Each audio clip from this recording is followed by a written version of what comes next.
Hello बच्चों, क्या हाल चाल आप सभी के। सबसे पहले ये बताइए। बच्चों, आज हम क्या करने वाले हैं बताइए। आज हम क्लास 10th मैथमेटिक्स का 2023 का जो सेट 5 जेड है, इसके विस्तृत उत्तरीय क्वेश्चंस को सॉल्व करने वाले हैं। इसके इस सेट के पार्ट 1 में हमने इसके जो ऑब्जेक्टिव्स थे बेटा, इसके जो ऑब्जेक्टिव्स थे वो आपको बता दिए थे। इसके कितने ऑब्जेक्टिव्स थे बताओ। इसके 20 ऑब्जेक्टिव्स थे। 20 के 20 ऑब्जेक्टिव्स हमने आपको बहुत अच्छे तरीके से, बहुत ईजी तरीके से समझा दिए थे और साथ ही साथ बता दिया था कि सारे इंपॉर्टेंट हैं। और कई इंपॉर्टेंट आपको मैं बताते भी चल रहा हूँ। जो इंपॉर्टेंट क्वेश्चंस होते हैं उनको मैं टिक भी लगा देता हूँ कि ये इंपॉर्टेंट है, 2025 बोर्ड एग्जाम में आ जाएंगे। ठीक है, चलो बेटा, आज हम क्या करने वाले बताओ। सबको पता है आज हम विस्तृत उत्तरीय प्रश्नों को सॉल्व करेंगे। ठीक है, तो वीडियो को कर दो लाइक, क्योंकि बाद में आप भूल जाते हो। और अपने एक फ्रेंड के पास इस क्लास को जरूर से शेयर कर दीजिएगा। ठीक है बेटा, देखिए यहाँ पर हमारा जो फर्स्ट क्वेश्चन है वो क्या कह रहा है। फर्स्ट क्वेश्चन कह रहा है कि सिद्ध कीजिए कि √2 एक परिमेय संख्या नहीं है, यानी यह परिमेय संख्या में सिद्ध करना है। देखिए, ये क्वेश्चन भी हमने कई बार कराया है, बहुत बार कराया है बेटा क्वेश्चन ये। ठीक है, देखो यहाँ पर हमें क्या करना है, हमें यहाँ पर √2 को एक परिमेय संख्या नहीं है, यानी अपरिमेय संख्या सिद्ध करना है। ठीक है, तो कभी भी अपरिमेय संख्या किसी को भी सिद्ध करना हो उससे पहले परिमेय संख्या मानना पड़ेगा। ठीक है, तो हम क्या करेंगे यहाँ पर, हम यहाँ पर मानेंगे कि माना जो √2 है एक क्या है, एक परिमेय संख्या है। भाई मैंने इसको एक मान लिया परिमेय संख्या है ये।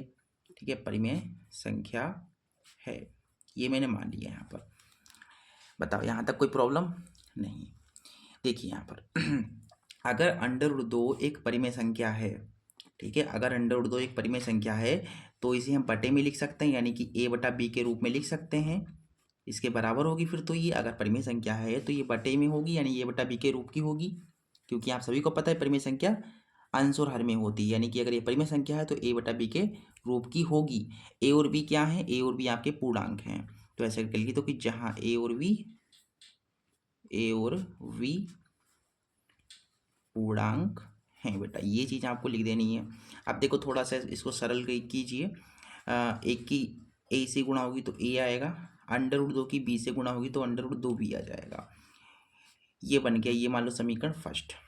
यहाँ पर आगे थोड़ा ध्यान से देखेंगे अगर आप, तो मैंने आपको बताया है कि बराबर के राइट साइड या लेफ्ट साइड अंडर नहीं होना चाहिए। तो आप देखोगे कि राइट साइड अंडर है, तो इसको हटाने के लिए क्या करते हैं, दोनों तरफ वर्ग करते हैं। तो दोनों तरफ हमको करना पड़ेगा यहाँ पर वर्ग। तो ऐसे करके लिख दो कि दोनों और वर्ग, क्या करने पर, वर्ग करने पर। वर्ग करने का मतलब स्क्वायर लगाना। तो इसका वर्ग करोगे तो यानी कि इसके ऊपर स्क्वायर लगाओगे। फिर √2v है, इसका भी वर्ग करना है तो इसके ऊपर भी स्क्वायर लगाना पड़ेगा। देखो a² है, देखो स्क्वायर से ये रूट कट जाएगा तो केवल 2 बचेगा, और स्क्वायर जो है, ये स्क्वायर जो है b के ऊपर भी है तो इसके ऊपर भी लगाना पड़ेगा। हमको ये मिल गया। अब ये मिल गया। अब देखो यहाँ पर ये 2 गुणा में है तो इधर इसके बटे में आ जाएगा, यानी कि a² के बटे में आ जाएगा। तो हम यहाँ पर ये कह सकते हैं कि जो a² है वो 2 से विभाजित है। तो हम यहाँ पर लिख सकते हैं कि चूंकि जो a² है, ये a² है वो 2 से विभाजित है, क्योंकि ये गुणा में तो बटे में आ रहा है, यानी a² जो है 2 से भाग हो रहा है, यानी a² 2 से क्या है, विभाजित है, से विभाजित है। बेटा बहुत ईजी तरीके से बता रहा हूँ मैं, और बहुत एक्सप्लेन कर रहा हूँ जिससे कि आपको समझ में आ जाए और कभी आप दोबारा इसे ना भूलें। और बहुत इंपॉर्टेंट बेटा क्वेश्चन है ये। ठीक है, अपरिमेय संख्या सिद्ध करने के लिए बोर्ड एग्जाम में ये क्वेश्चन आना ही आना है, एक क्वेश्चन तो पक्का आएगा। ठीक है, अच्छा यहाँ पर तो समझ में आ गया भाई, ये 2 गुणा में तो बट्टे में आ गया। a² अगर 2 से विभाजित है बेटा तो केवल a भी 2 से विभाजित होगा, a भी 2 से विभाजित होगा। अब ये कैसे हो गया भाई, देखो ये भी मैं आपको बता दे रहा हूँ। जैसे कि अगर मान लीजिए 6 का स्क्वायर अगर 2 से विभाजित है तो 6 भी 2 से विभाजित होगा, करके देख लो। देखो 6 छंग कितना हो जाएगा, 36। ये काटोगे 2 1 कम तो 2 8 16, मतलब 6 का स्क्वायर 2 से कट रहा है, तो इसका मतलब ये 6 भी 2 से कटेगा। फिर 2 3 6 देखिए कट गया। इसका मतलब ये सिद्ध हो गया भाई कि अगर किसी का स्क्वायर किसी संख्या से विभाजित है तो वो संख्या भी विभाजित हो जाएगी। ठीक है, अच्छा यहाँ तक तो हो गया। आपको हो गई गुरुजी क्या इतने में नंबर मिल जाएंगे, हमें नहीं मिलेंगे। आपको इतने में 2 नंबर नहीं मिलेंगे, थोड़ा और आपको आगे बढ़ाना पड़ेगा। अब क्या करना पड़ेगा यहाँ पर, अब हमें फिर से मानना पड़ेगा यहाँ पर। ठीक है, पुनः हमें यहाँ पर क्या करना पड़ेगा, मानना पड़ेगा। ऊपर देखिए यहाँ से a बराबर 2k मैंने मान लिया बेटा। ये k क्या है भाई, अब ये अब ये के क्या है, के वी कोई पूर्णांक होगा, कोई नंबर होगा, के कोई क्या है यहाँ पर, ये पूर्णांक है, वेयर के इज अ इंटीजर। ठीक है, के कोई भी इंटीजर हो सकता है, एनी इंटीजर। अच्छा भाई, अब यहाँ पर देखो ए बराबर हमने 2 के माना। अब समीकरण फर्स्ट से देखिए, ए का मान हमें कितना दिया गया है, ए बराबर दिया गया है √2v। तो इस ए के स्थान पर हम √2v लिख देंगे समीकरण फर्स्ट से। तो समीकरण यहाँ पर कर दो फर्स्ट से, ए के स्थान पर क्या लिखोगे भाई, ए बराबर √2v दे रखा है, तो इस ए के स्थान पर √2v रखना पड़ेगा, और बराबर में 2 के है। फिर से देखिए, बराबर के लेफ्ट साइड रूट आ गया, इसको हटाने के लिए फिर से वर्क करना पड़ेगा। तो यहाँ पर लिख दो कि पुनः दोनों और वर्ग करने पर, ये लिख दोगे। अब देखो वर्ग करो यानी कि भैया √2v है, इधर भी वर्ग करो यानी स्क्वायर करो, और ये 2k है, इधर भी स्क्वायर करो। स्क्वायर से रूट कट जाएगा तो केवल 2 बचेगा, और b के ऊपर भी स्क्वायर लगा हुआ है। देखो 2 का स्क्वायर करोगे 4 आएगा, k के ऊपर भी स्क्वायर लगा हुआ है। देखिए कट रहा है, 2 दूना 4, यानी कि यहाँ पर आ गया b² बराबर 2k²। अब यहाँ पर देखिए ये गुणा में 2 है, ये गुणा में है तो बट्टे में इसके आ जाएगा, यानी b² के बट्टे में आ जाएगा। जैसे ऊपर हुआ था वैसे यहाँ पर भी हम लिख देंगे कि भैया जैसे कि a² 2 से विभाजित था, वैसे यहाँ पर ये b² क्या है, देखिए 2 से क्या है विभाजित है, तो b भी 2 से विभाजित होगा। तो वही आपको लाइन लिख देनी है फिर से कि भैया जो है b² 2 से विभाजित है। अगर b² 2 से विभाजित है तो b भी 2 से विभाजित होगा। ठीक है, अच्छी बात है भाई। अब आप यहाँ पर देखें, ध्यान से देखें कि a भी 2 से कट रहा है, यानी a भी 2 से विभाजित है और b भी 2 से विभाजित है। इसका मतलब a और b का जो HCF होगा वो 2 होगा, है कि नहीं। तो यहाँ पर ऐसे करके लिख दो कि चूंकि a और b का उभयनिष्ठ, क्या उभयनिष्ठ गुणनखंड, उभयनिष्ठ का मतलब जो दोनों ओर होता है, ए और बी का उभयनिष्ठ गुणनखंड कितना है, 2 है, क्योंकि ए भी 2 से कट रहा है और बी भी 2 से कट रहा है। इसका मतलब ये है कि ए और बी का उभयनिष्ठ जो गुणनखंड होगा, जो कॉमन फैक्टर होगा वो 2 होगा। इसका मतलब ये है कि जो ए और बी है इसका जो HCF होगा वो कितना होगा, फिर 2 होगा, जो कि 1 के बराबर नहीं है, अगर इनका HCF 2 ना करके 1 आ जाता, ठीक है, तो हम कह सकते थे हाँ ये परिमेय संख्या होगी। लेकिन यहाँ पर क्या आ गया भाई, यहाँ पर जो है 2 आ गया, क्योंकि आप सभी को पता है बेटा कि जो अपरिमेय संख्याएं होती हैं उनका जो HCF होता है वो 1 होता है। इसका तो 1 आया नहीं है, इसका तो 2 आया है। ठीक है, इसलिए हम कह देंगे अतः √2 एक परिमेय संख्या नहीं है। ठीक है, ये हो गया प्रूफ। क्या हो गया, ये प्रूफ हो गया। ठीक है, ये हो गया तुम्हारा प्रूफ। ऐसे आपको ये क्वेश्चन करना था, बहुत धीरे धीरे बताया बेटा। क्यों धीरे धीरे बताया है, क्योंकि आपको समझ में आ जाए। अगर आप पहली बार इस क्वेश्चन को कर रहे हैं फिर भी आप इसको समझ लें। ठीक है, बाकी तो मैंने कई बार इस क्वेश्चन को समझाया है। ठीक है, अगला क्वेश्चन देखो बेटा, अगला क्वेश्चन बहुत छोटा है। ठीक है, अगला क्वेश्चन क्या कह रहा है कि त्रिभुज PQR में कोण Q बराबर 90 डिग्री है, यदि tan P बराबर 1/√3 है तो sin P cos R plus cos P into sine R का मान ज्ञात कीजिए। अच्छी बात है, यहाँ पर एक त्रिभुज PQR बनाना है, कोण Q 90 डिग्री है। देखिए यहाँ पर सबसे पहले आपको यहाँ पर एक त्रिभुज बनाना है, 90 डिग्री बोला है यानी कि समकोण होगा त्रिभुज। तो त्रिभुज हमारा क्या है भाई, समकोण त्रिभुज है एक। अच्छा PQR है, और Q कहाँ पर है, यहाँ पर Q होगा भाई। Q यहाँ पर क्यों होगा, क्योंकि 90 डिग्री बताया गया है कि जो कोण Q है वो कितना है, 90 है। यानी कि Q को आपको वहाँ पर लेना है जहाँ पर 90 डिग्री कोण बन रहा है। तो 90 डिग्री आपका यहाँ पर बन रहा है, तो कोण Q यहाँ पर होगा। और P, फिर अगर ये Q है तो ये P होगा, फिर ये R होगा, है कि नहीं। PQR बोला तो PQR हो गया। ठीक है, ये त्रिभुज हो गया तुम्हारा PQR। इतनी बात क्लियर है। ठीक है, इतनी बात क्लियर है, इतनी कहानी क्लियर है।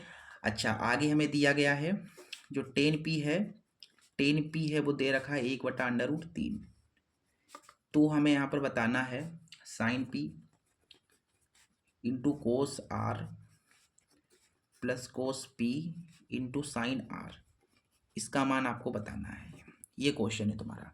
ठीक है, क्वेश्चन समझ में आ गया। ठीक है, देखो यहाँ पर ये चीज़ दी गई है भाई, ये तो दिया गया था, मैंने अपने तरफ से नहीं कुछ लिखा, ये सब कुछ दिया गया है, ठीक है। अच्छा यहाँ पर आ जाओ बात, यहाँ पर देखो 10p है, तो यहाँ पर आप सभी को पता है लाल बटा कक्का की जरूरत पड़ेगी। लाला आम लाया कच्चा कच्चा आम, देखो ये आप यहाँ पर ये जरूरत पड़ेगी भाई। 10 कहाँ पर है भाई, 10 हमें चाहिए, अभी 10 की जरूरत है, तो 10 आप सभी को पता है यहाँ पर होता है, यहाँ पर 10 होता है, यहाँ पर कोस होता है, यहाँ पर साइन होता है, कोसिक होता है, सेक होता है, कोट होता है। देखो हमें 10 की जरूरत है, तो 10 यहाँ पर होगा, तो यानी कि क्या होता है, टेन थीटा बराबर लंब बटा आधार। इसका मतलब ये ऊपर वाला क्या है, ये लंब है, और नीचे वाला ये आधार है, ठीक है। बाकी बोला गया था यहाँ पर 90 डिग्री बन रहा है कोण, 90 डिग्री बन रहा है भाई।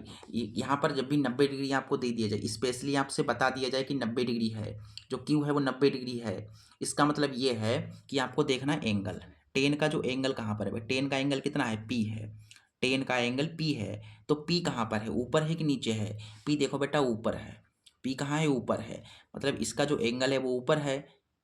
कभी भी अगर एंगल ऊपर होता है बेटा, कभी भी अगर एंगल ऊपर होता है, तो इसके सामने यानी कि ये जो है ये लंब और आधार आपस में चेंज हो जाएंगे।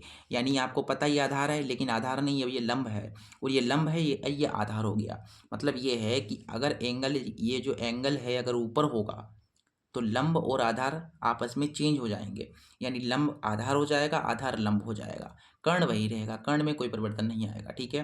तो इसका मतलब ये है, ये लंब दिया गया है, लंब कितना है, 1 है, इसका मतलब ये वाला जो है ये लंब होगा। फिर आप सभी को पता है 1 ये लंब है, लेकिन ये लंब नहीं है अब, ये लंब है। क्यों लंब है भाई, क्योंकि ये बदल गए हैं आपस में, लंब आधार हो गया, आधार लंब हो गए। ऐसा क्यों हुआ, क्योंकि ये जो एंगल है इसका ये ऊपर है। अच्छा ये लंब 1 हो गया, फिर आधार ये हो गया आधार, तो भाई हमें तो कर्ण पता नहीं है, कर्ण पाइथागोरस से निकालना पड़ेगा, ठीक है। तो यहाँ पर पाइथागोरस लगाइए, पाइथागोरस से, पाइथागोरस प्रमेय कहती है कि कर्ण का स्क्वायर, कर्ण तुम्हारा क्या है यहाँ पर पी आर है, बराबर होता है लंब स्क्वायर, लंब कितना है √3 है, प्लस आधार स्क्वायर, आधार तुम्हारा 1 है। देखो यहाँ से पी आर का स्क्वायर, स्क्वायर से रूट कट जाएगा, 3 बचेगा, 3 और 1 कितना हो गया बताओ, 3 और 1 हो गया 4। देखो पी आर स्क्वायर हटा लोगे तो 4 के ऊपर रूट लग जाएगा, तो यहाँ से पी आर देखो 4 का वर्गमूल 2 होगा। इसका मतलब ये जो पी आर है ये तुम्हारा 2 है, यानी कि कर्ण इसका 2 होगा, ठीक है भाई। आगे देखिए अब हमें ये निकालना है, आराम से आ जाएगा, इसमें कोई दिक्कत वाली बात ना है। देखिए यहाँ पर साइन पी कोस आर ये निकालना है ना, देखिए ये बहुत आसानी से आ जाएगा। क्या निकालना है हमें यहाँ पर, sine p cos r plus cos p into sine r, ये निकालना है। देखिए यहाँ पर देखो यहाँ पर साइन, आपको पता है साइन थीटा बराबर क्या होता है, लंब बटा कर्ण होता है। देखिए साइन यहाँ पर है यानी लंब बटा कर्ण होगा, यहाँ पर क्या आएगा, लंब बटा कर्ण आएगा। कोस, कोस का क्या होता है, कोस साइन यहाँ पर है, कोस यहाँ पर होता है, कोस यानी आधार बटा कर्ण, कोस क्या होगा, आधार बटा कर्ण होगा। देखो कोस क्या होगा, आधार बटा कर्ण होगा, साइन क्या होगा, लंब बटा कर्ण होगा। अब देखो यहाँ पर, अब मानों को रखो भाई फटाफट। देखो यहाँ पर साइन पी, इसका एंगल पी है, देखो ये ऊपर है कि नीचे है, अगर ऊपर होगा तो लंब और आधार चेंज हो जाएंगे, अगर नीचे होगा तो चेंज नहीं होगा। देखो पी कहाँ पर है भाई, पी ऊपर है, देखो पी ऊपर है, इसका मतलब ये लंब और आधार चेंज हो गए हैं, चेंज हो गए हैं। तो यानी कि क्या यहाँ पर है, देखो लंब है, तो लंब यहाँ पर कौन सा होगा, ये नहीं लंब होगा, ये लंब होगा, यानी लंब कितना है, 1 है यहाँ पर, बटा कर्ण, कर्ण तो 2 ही रहेगा, फिर कर्ण में कोई चेंज नहीं आता है, केवल लंब और आधार चेंज हो जाता है। देखिए यहाँ पर कोस का जो एंगल है यानी आर, आर कहाँ है, देखो नीचे है कि ऊपर है, ये जो एंगल है इसका कोस का वो नीचे है कि ऊपर है, आर, आर कहाँ पर है बेटा, आर नीचे है, नीचे है तो चेंज नहीं होगा, लंब लंब रहेगा, आधार आधार रहेगा। देखो यहाँ पर क्या है, आधार है, आधार कितना है, 1 है, कर्ण तुम्हारा 2 है, आधार। देखो इस कोस का जो एंगल है जो पी है, देखिए ऊपर है, ये देखिए ऊपर है तो लंब और आधार चेंज हो गया है। आधार कितना है, आधार तुम्हारा √3 है, और कर्ण तुम्हारा केवल 2 है, लंब। देखो इसका एंगल कहाँ है, नीचे, देखो आर इसका एंगल नीचे है, यानी कि वही रहेगा, लंब लंब रहेगा, आधार आधार रहेगा। देखो लंब कितना है यहाँ पर, लंब तुम्हारा √3 है, देखो √3 है, फिर कर्ण तुम्हारा 2 है। इसको सॉल्व कर दीजिए, आंसर आ गया, 1 का 1 से गुणा होगा 1 आएगा, 2 की 2 से 4, √3 की देखिए बराबर, अरे भाई ये यहाँ पर प्लस चल रहा है, ये प्लस चल रहा है, ठीक है। √3 की √3 से गुणा होगी 3 आएगा, 2 की 2 से होगी 4 आएगा। देखो नीचे एक जैसा 4 है तो इसको एक बार लिख दोगे, ऊपर 3 और 1 4, 4 को 4 से भाग दोगे तो यहाँ से 1 आपको मिल जाएगा, ये आंसर होगा आपका, ठीक है, ये आपका आंसर होगा। इस तरीके से आपको इस क्वेश्चन को करना था, ठीक है, बहुत आसान था। आगे देखिए अगला क्वेश्चन, अगला क्वेश्चन कह रहा है कि द्विघात समीकरण है के मूल आपको ज्ञात करने हैं। देखिए गा नंबर है एक क्वाड्रेटिक इक्वेशन हमको गिवन है जो कि है 4x² + 3x + 5 is equal to 0। हमें यहाँ पर इसके रूट्स निकालने, इसके मूल निकालने हैं, ठीक है। तो मूल निकालने के लिए आप धराचार्य सूत्र का भी यूज़ कर सकते हो, या फिर आप गुणनखंड विधि का यूज़ कर सकते हो, ठीक है। तो फैक्टर कर लो इसका, क्योंकि धराचार्य जो होता है ना बेटा, धराचार्य हर क्वाड्रेटिक इक्वेशन में ही नहीं लगता है, ठीक है। जैसे ये है, तो इसमें सबसे पहले चेक करना पड़ेगा हमें कि इसकी प्रकृति कैसी है, इनका अस्तित्व है कि नहीं है, इनके मूलों का अस्तित्व है कि नहीं है, तभी हम धराचार्य लगा पाएंगे। लेकिन गुणनखंड विधि जो होती है वो हर इक्वेशन में लग जाती है, हर क्वाड्रेटिक इक्वेशन में लग जाती है। तो हम यहाँ पर धराचार्य विधि नहीं लगाएंगे, हम यहाँ पर लगाएंगे गुणनखंड विधि, ठीक है। सारा नॉलेज लो भैया, सब कुछ पता होना चाहिए, ठीक है। देखो यहाँ पर ऐसी दो संख्या सोची जिनकी गुणा करें तो 20 आए, जिन्हें जोड़ें तो 3 आ जाए। तो बताइए ऐसी कौन सी संख्या है, ठीक है। ऐसी कौन सी संख्या है जिनकी गुणा करें तो 20 आए, जिन्हें जोड़े हैं तो 3 आ जाए। तो ऐसी कौन सी संख्या होंगी बताओ। 10 दूना 20। हमें लग रहा है ये क्वेश्चन गलत दिया गया है कि मूल ज्ञात करने हैं मुझे, ठीक है। मूल निकालने हैं यहाँ पर। तो सिंपल सी बात है भाई, ऐसी कोई संख्याएं होंगी नहीं जिनकी गुणा कराने पर यहाँ पर 20 आए, जिन्हें जोड़ने पर 3 आ जाए। तो 4 पंचे 20, एक तो 4 पंचे 20 होगा, ठीक है। एक 4 पंचे 20 होता है और एक 20 गुना 1 होता है। और कौन सी होती है बताइए, और कोई होता ही नहीं है। तो ये वाला जो है क्वेश्चन ही गलत दिया गया, एक्चुअली ये क्वेश्चन ही गलत दिया गया मेरे ख्याल से, ठीक है। इसके क्योंकि भाई कोई मूल निकलेंगे ही नहीं, क्योंकि ऐसे तो कोई होता ही नहीं फैक्टर, है कि नहीं। तो ऐसा कीजिए आप यहाँ पर बेटा धराचार्य सूत्र लगा दीजिए, ठीक है। धराचार्य सूत्र लगा दो, ठीक है। चलो धराचार्य सूत्र लगा दो, क्योंकि इसके मूल तो संभव है नहीं, मूल संभव नहीं है, ठीक है। चलिए तो यहाँ पर धराचार्य का यूज़ कर लेते हैं फिर, ठीक है। पहले डी निकालेंगे यहाँ पर, या ऐसे समझो धराचार्य डायरेक्ट लगा दो। x बराबर होता है -b plus minus under root में होता है b² - 4ac अपान में होता है 2a। ये होता है ना धराचार्य सूत्र। देखो यहाँ पर x बराबर, देखो ये a है, ये तुम्हारा v है और ये तुम्हारा c है। यहाँ पर देखो माइनस है, b कितना है बेटा 3 है, प्लस माइनस अंडर रूट में देखो b कितना है बेटा 3 है, फिर माइनस फिर 4, a 4 है और c कितना है 5 है, और बटा में 2, a कितना है 4 है, -3 है प्लस माइनस, देखिए 3 का स्क्वायर 9, 4 चक्कू 16, 16 पंजे 80, 5 चक्कू 20, 20 चक्कू 80 और 2 चौके 8। तो x बराबर आ जाएगा -3 प्लस माइनस 9 में से 80 चले गए तो आपके पास बचेंगे यहाँ पर 71 माइनस के और बट्टा में 8, ठीक है। तो इसके मूल कितने आ गए यहाँ पर, देखिए यहाँ पर एक बार प्लस ले लोगे, एक बार माइनस लोगे। पहले क्या लेने पर, प्लस लेने पर। तो पहला मूल आ गया यहाँ पर x बराबर -3 प्लस माइनस अंडर रूट के अंदर माइनस का 71 बटा, अरे भाई प्लस ले रहे हैं तो माइनस नहीं लेना, ठीक है। हम केवल प्लस ले रहे हैं। यहाँ पर देखिए प्लस में भी है माइनस में भी है। पहले हम एक बार प्लस में लेंगे तो प्लस में लेंगे, ये वाला माइनस नहीं लेना है। अब एक बार हमको माइनस ले लेना है। तो पहला मूल ये हो गया। अब दूसरा मूल देखिए लेने पर, अब -3 है, ये देखो हमने प्लस नहीं लेना, आपकी माइनस ले रहे हैं तो प्लस नहीं लेना है, केवल माइनस लेना है, ठीक है। ये हो गया तुम्हारा आंसर, ठीक है बेटा। एक मूल ये हो गया, ये दूसरा मूल ये हो गया। इस तरीके से आपको इस क्वेश्चन को करना था बेटा, ठीक है। हमारे ख्याल से तो ये क्वेश्चन गलत दिया गया है, ठीक है। बाकी इसका मूल तो इसके कोई होंगे नहीं। इस हिसाब से अगर देखें, अगर मान लो यही क्वेश्चन होता, ठीक है, तो इसके मूल जो है कोई संभव ही नहीं है, क्योंकि अंडर रूट के अंदर माइनस आ गया जो कि काल्पनिक संख्या है, ठीक है बेटा, ठीक है। ठीक बेटा, क्वेश्चन गलत दिया गया आपका, ठीक है। ये क्वेश्चन गलत है तुम्हारा, ठीक है। पूछा क्वेश्चन बेटा, ये क्वेश्चन गलत है तुम्हारा। चलो अगले क्वेश्चन पे आ जाओ भाई। अगला क्वेश्चन क्या कह रहा है, अगला क्वेश्चन कह रहा है कि बिंदुओं ए इतना है बी इतना है को जोड़ने वाले रेखाखंड की लंबाई ज्ञात कीजिए। यानी ए और बी को जोड़ने वाला रेखाखंड जो है उसकी आपको लंबाई निकालनी है। बहुत बढ़िया। देखो यहाँ पर क्वेश्चन नंबर तुम्हारा कहाँ है। यहाँ पर एक बिंदु ए है, एक बिंदु बी है। ए जो बिंदु है वो तुमको दे रखा है यहाँ पर 2, -2, और एक वी बिंदु है जो कि आपको दे रखा है यहाँ पर 3, 7। इसको इनको देखो, ए और बी को जोड़ने वाला रेखाखंड, तो ए इतना है और बी इतना है, तो इनको जोड़ने वाला एक रेखाखंड कीजिए। तो इसको जोड़ने वाला, देखो इनको जोड़ने वाला एक हो गया रेखाखंड। इस रेखाखंड की लंबाई निकालने की है, यहाँ से लेकर के यहाँ तक की लंबाई कितनी होगी, ये आपको बताना है। तो बेटा लंबाई निकालने का मतलब यहाँ से लेकर के यहाँ तक की हमें दूरी बतानी है, दूरी वही तो लंबाई होगी। तो सिंपल सी बात है, यहाँ से यहाँ तक दूरी हमें बतानी है।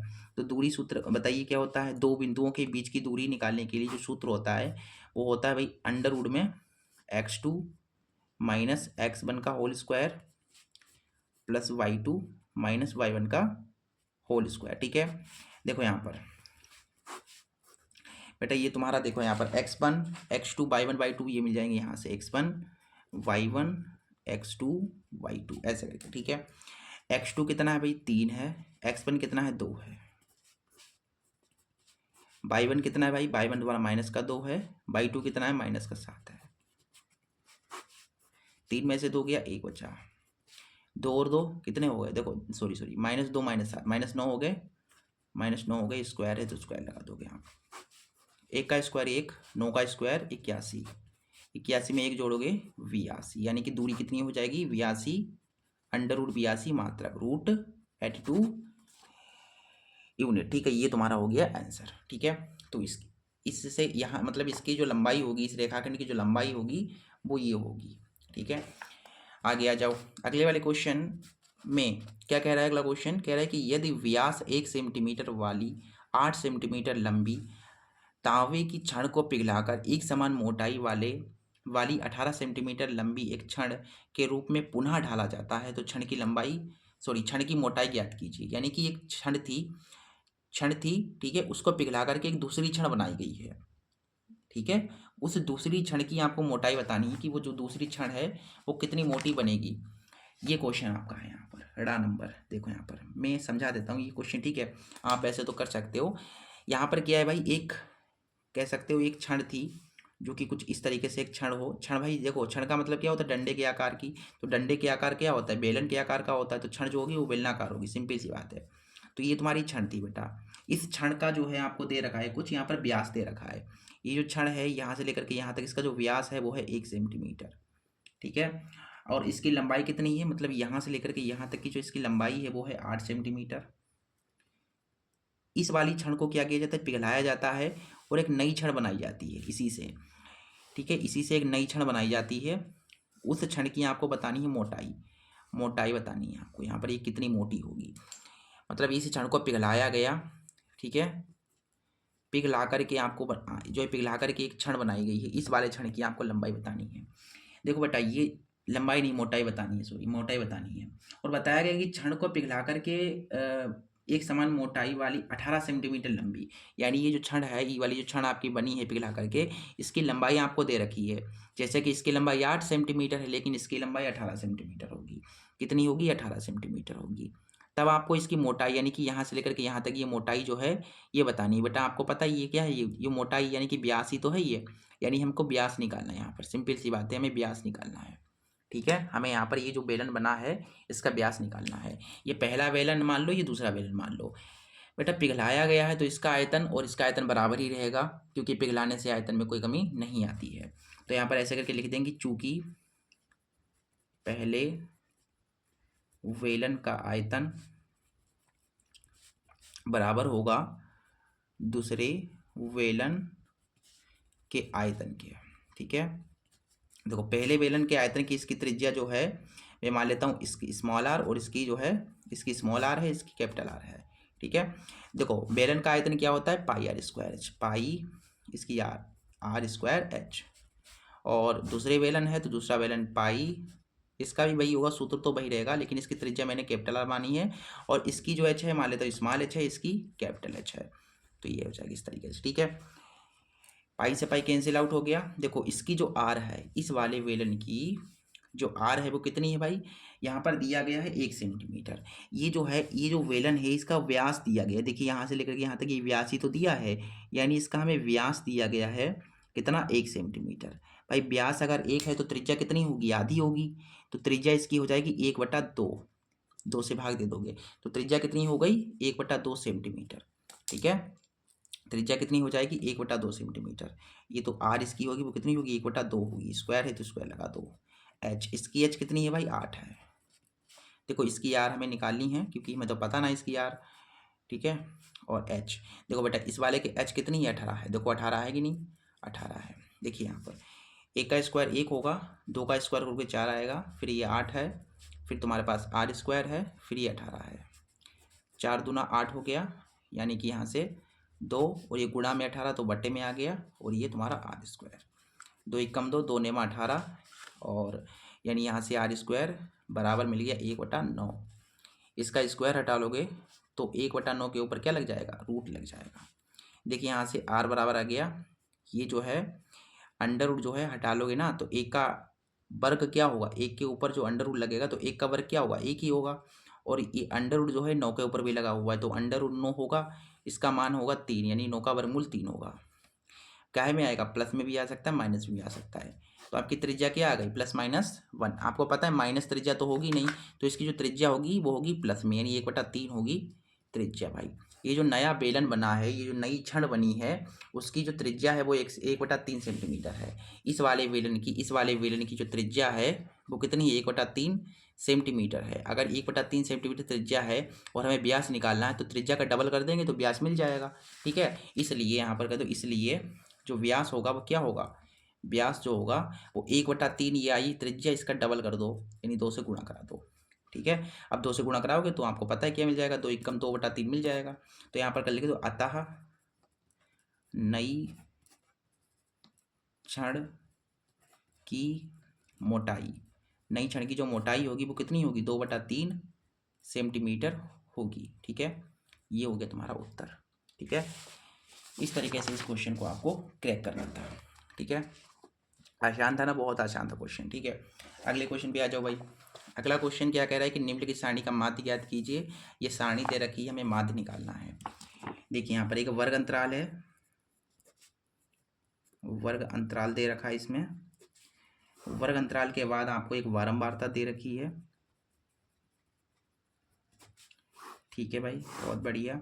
वर्ग अंतराल है 10 से 25 और 25 से 40, 40 से 55, 55 से 70, 70 से 85, 85 से 100, यानी 15-15 का अंतर है। और बारंबारता कितनी है, 2 है, 3 है, 7 है, 6 है, 6 है, 6 है। ये मैं अपनी तरफ से नहीं कर रहा हूँ, ये बेटा क्वेश्चन दे रखा है इतना। ठीक है, ये तो मैंने किया है अपनी तरफ से नहीं किया, ये जो क्वेश्चन में दिया गया था वही हमने किया, वही हमने मतलब उसमें कॉपी पे उतार दिया। अब हमें क्या निकालना है भाई, हमें यहाँ पर निकालना है इस सारणी का माध्य। ठीक है, हमें यहाँ पर माध्य बताना है, मीन बताना है। यहाँ पर देखो, यहाँ पर माध्य निकालने के लिए सूत्र क्या होता है आप सभी को पता होना चाहिए। माध्य निकालने के लिए जो सूत्र होता है वो होता है sigma fx upon sigma f, ये होता है ना सूत्र। देखो बेटा, ये सूत्र होता है माध्य निकालने के लिए। तो भाई यहाँ पर f क्या है भाई, अंतराल के सामने वाला f होता है, अंतराल ये, इसके सामने ये हो जाएगा f। ठीक है, और इसके बाद x की जरूरत पड़ेगी तो भाई x बना लो, x दी थोड़ी ना गई है, आपको बनाना पड़ेगा। तो x कैसे बनाओगे भाई, x बनाने के लिए देखिए, x बनाने के लिए जो अंतराल है, ये जो अंतराल है इनको पहले जोड़ो फिर उनका आधा करो। जैसे 25 में 10 जोड़ोगे तो कितना हो जाएगा, 35, 35 का आधा 17.5। ठीक है, फिर ऐसे 40, 50, 60, 60, 65, 65 का आधा कितना होगा, 65 है तो 65 का आधा 32.5। फिर इसमें 15-15 का अंतर है तो इसमें 15-15 जोड़ते जाओ, तो इसमें 15 जोड़ोगे तो 5 और 1 7, 3 और 1 47.5। ठीक है, 15 लोगे तो 12, 4, 5 और 1 6, 15 लोगे तो 7, 5 और 6 7, 15 लोगे तो 7 12, 7 8 9 5.5। ठीक है, ऐसे करके ये हो गया तुम्हारा। अच्छा, x बन गया, फिर उसके बाद क्या करना है मुझे, देखो एफ एक्स करना है, एफ एक्स यानी f की x से गुणा करानी है, f की x से गुणा करानी है तो एफ एक्स मिल जाएगा, है कि नहीं भाई। f की x से गुणा कराओगे तो एफ एक्स मिल जाएगा, f into x is equal to f x. तो भाई इसकी गुणा कराओ, 2 से कराओगे तो 2 5 6 10, 17 दूनी 34 और 1 35। 3 की गुणा इधर कराओ, 3 5 15, यानी कि 0.15, और 3 दूनी 6 और 1 7 हो गया, फिर 3 3 9 हो गए यहाँ पर। ठीक है, 7 7 29 7 49 50 58 7 28 में 5 जोड़े हैं 3 हो जाएंगे पर। फिर इसी से हो, इसी से हो गया, 6 हो गया, ठीक है, हो गया, और 6 6 12 3 15 हो गया, और 6 6 37 ऐसे ही 6 30 30 हो जाएगा, 6 42 42 जोड़े 45 6 42 42 4 40 फिर 6 30 30 15 6 14 55। ये आ गया भाई तुम्हारे पास। ठीक है, गुणा करा दी हमने। उसके बाद क्या करना है, सिग्मा एफ एक्स करना है। क्या करना है, जो एफ एक्स देखो यहाँ पर पहले आ जाओ सिग्मा एफ पे, तो एफ का क्या करना है, सिग्मा करना है, यानी एफ को जोड़ना है, सिग्मा का मतलब जोड़ना होता है। तो इस एफ को जोड़ दोगे ना तो आपको सिग्मा एफ मिल जाएगा। तो इसको जोड़ दो, इनको जोड़ो, देखो 6 6 12, 6 3 18, 18 में 7 जोड़ोगे 25 हो जाएंगे, 25 25 में 3 जोड़ोगे तो 28, 28 2 30, यानी आ जाएगा 30। ठीक है, फिर इसके बाद इसको देखो फिर क्या करना है, एफ एक्स का सिग्मा करना है, यानी ये एफ एक्स है तुम्हारा, इसको क्या करना है, जोड़ना है। तो देखो यहाँ पर जोड़ो फटाफट, ये मत लिया तो है पॉइंट वाला यहाँ से सिस्टम, तो 5 5 10 हो जाएगा, यानी कि यहाँ से हो गया, ये हो गया, फिर इसका देखो फिर 5 5 10 5 15 15 और 16 17 24, फिर 24 में तो 27 में एक जोड़ोगे यहाँ पर 28 28 दो, फिर 5 5 11 11 18 18 21 21 9 20 32 5 3 5 5 9 9 3 12 12 15 15 में 3 जोड़ दोगे तो 15 3 18, ये हो गया 18, यानी कि आ जाएगा तुम्हारे पास 18 28, ये आ जाएगा। ठीक है, जोड़ने पर 18 28 मिलेगा। अब यहाँ से देखो ये सिग्मा एफ एक्स कितना आया, 18 28 आया, सिग्मा एफ कितना आया, 30 आया। देखिए यहाँ से कट रहा है, नहीं कट रहा है, 2 से काटेंगे अगर आप, देखो 2 से काटेंगे, 2 1 कम 2 2 पंचे 10, फिर 2 से काटो 2 ने 18, 2 1 कम 2 2 चौकू 8, फिर ये आ गया तुम्हारे पास। ठीक है, अब 914 को 15 से भाग दो। ठीक है, तो देखिए 15 चक्कू 60, 15 अपना 75, 15 छक्का 90, फिर यानी कि 60 पॉइंट के करीब में आएगा ना यहाँ पर, ये जो तुम्हारा है।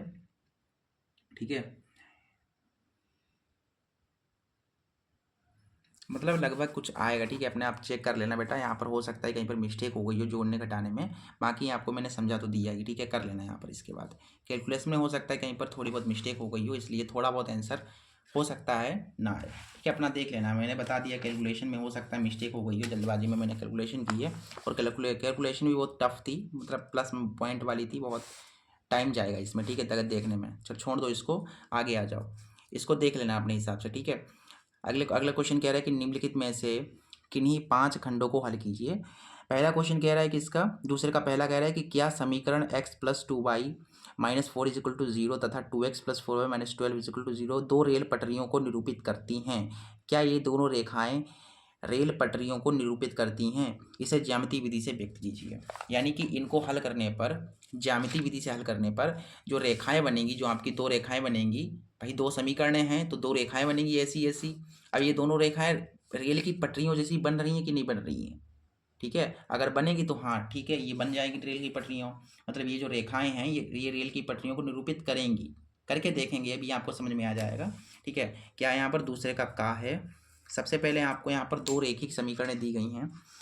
ठीक है बेटा, क्या दी गई हैं यहाँ पर, दो रेखिक समीकरण है। पहली रेखिक समीकरण है x plus 2y minus 4 is equal to 0। ठीक है, यहाँ से आपके पास हो जाएगा x बराबर 4 माइनस 2y। ठीक, ये बन गई समीकरण पहली। ये पहली रेखीय समीकरण थी, इससे मैंने ये कर लिया, x का मान निकाल लिया। अच्छा भाई, आगे आपको दूसरी रेखीय समीकरण दी गई है जो कि है 2x plus 4y is minus 12 is equal to 0। So यहाँ से आप दो कॉमन लोगे तो x, और यहाँ से प्लस का 2 दूना 4y, 2 छंग 12 बराबर 0। x बराबर आ जाएगा तुम्हारे पास 6 माइनस 2y। ठीक है, ये बन गई तुम्हारी समीकरण सेकंड। ठीक है, ये समीकरण तुम्हारे पास बन गई हैं। समझ गए बात को, समझ के बात को, ये तुम्हारे पास समीकरण बन गई हैं। अच्छा, अब इनको जो है आपको ग्राफीय विधि से हल करना है, ज्यामिति विधि से। सॉरी, ज्यामिति विधि मतलब भाई ग्राफ बना करके। ठीक है, तो भाई इसका जैसे कि आपको एक रेखा खींचनी है, जैसे ये समीकरण तुम्हारे पास है, अब भाई इसकी मुझे क्या करनी है, रेखा खींचनी है। तो रेखा खींचने के लिए दो बिंदु चाहिए होंगे भाई, है कि नहीं भाई, रेखा खींचोगे तो उसके लिए दो बिंदु तो कम से कम चाहिए।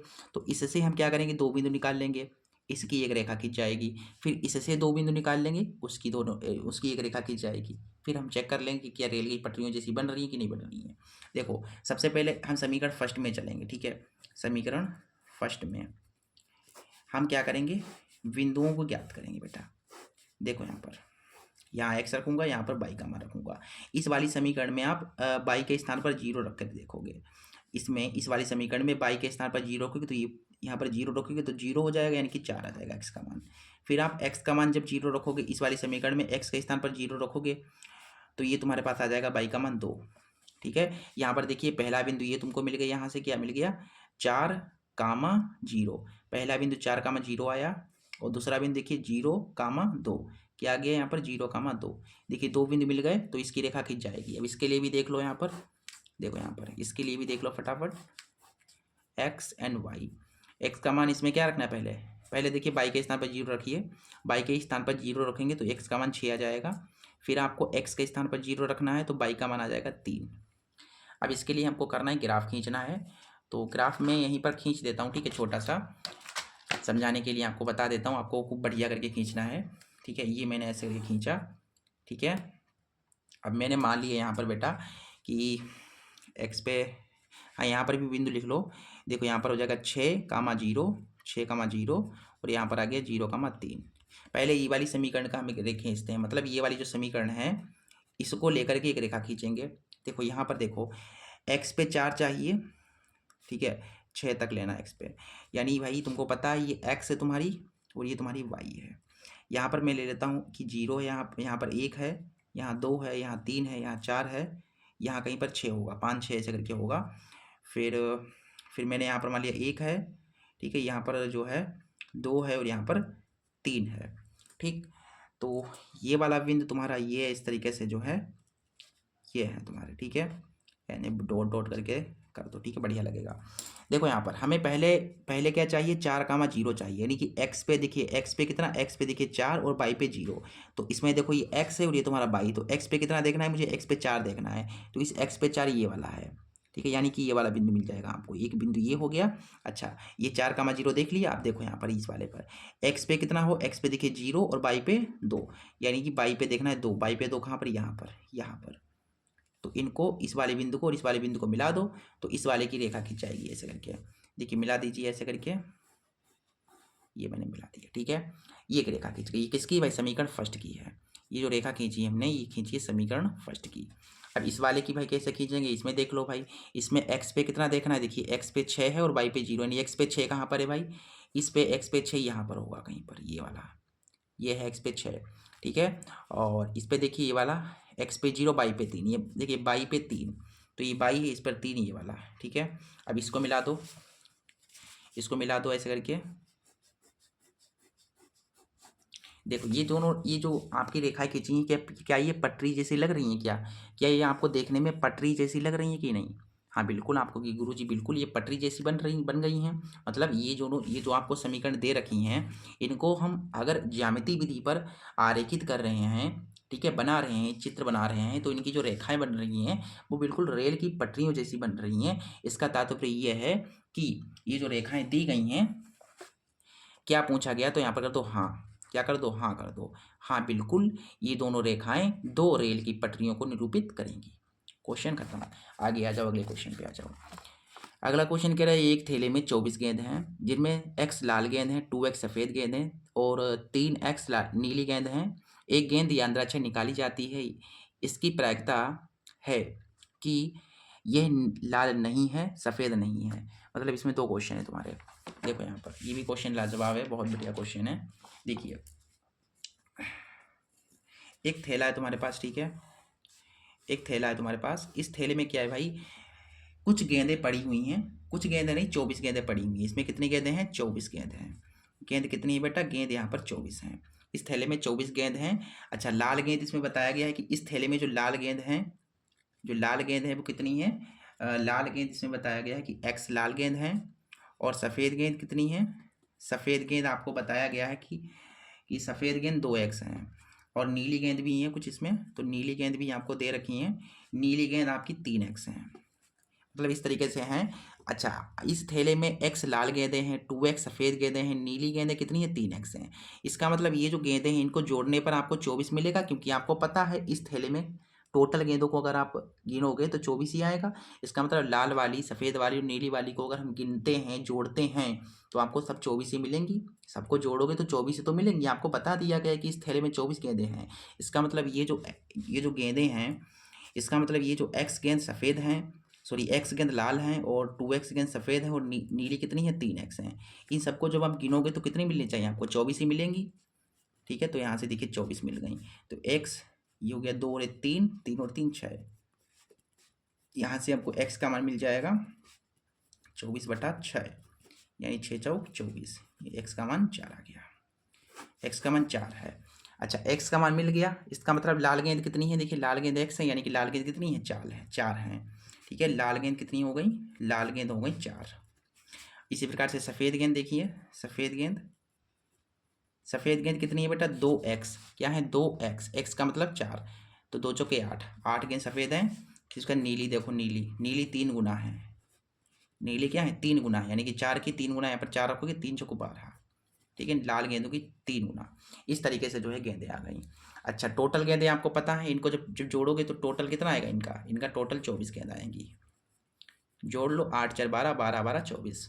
ठीक है। अच्छा, हमें पहले क्वेश्चन में क्या बताना है, पहले क्वेश्चन में बताना है कि सफ़ेद की हमने जो इसमें क्या करा, हाथ डाला, इस थैले में हाथ डाला और एक गेंद निकाली। अब इसकी क्या प्रायिकता है, हमने जो गेंद निकाली है वो लाल नहीं है, यानी लाल नहीं होने की प्रायिकता हमें बतानी है। लाल नहीं हो, मतलब लाल नहीं हो, इसकी क्या प्रायिकता है। तो देखो बेटा, यहाँ से प्रायिकता इसकी आ जाएगी। प्रायिकता निकालने के लिए सूत्र आप सभी को पता है, क्या होता है, संभव परिणाम बटा में कुल परिणाम।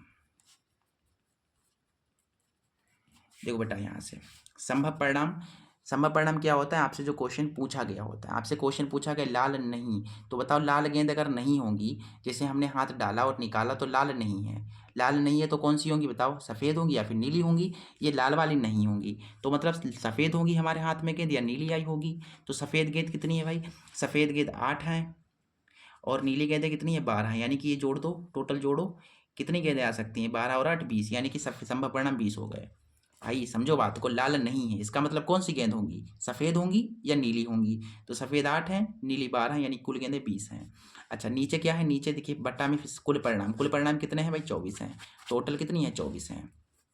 काटिए, 4 पंजे 20, 4 छंग 24, यानी कि 5/6 हमारा उत्तर हो जाएगा पहले वाले क्वेश्चन का। इसका पहला पार्ट हो गया।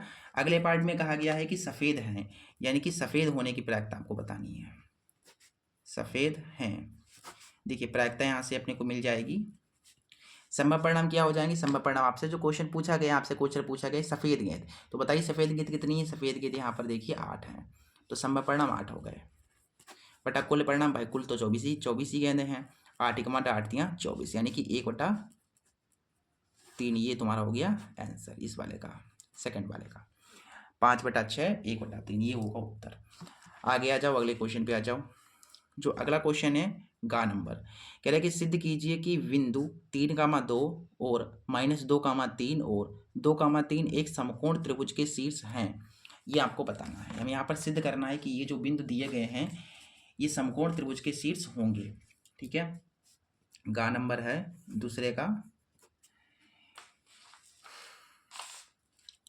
देखो बेटा, यहाँ पर आपको बिंदु दिए गए, सबसे पहला बिंदु 3,2 है और फिर है -2,3, फिर इसके बाद है तुम्हारे पास 2,3।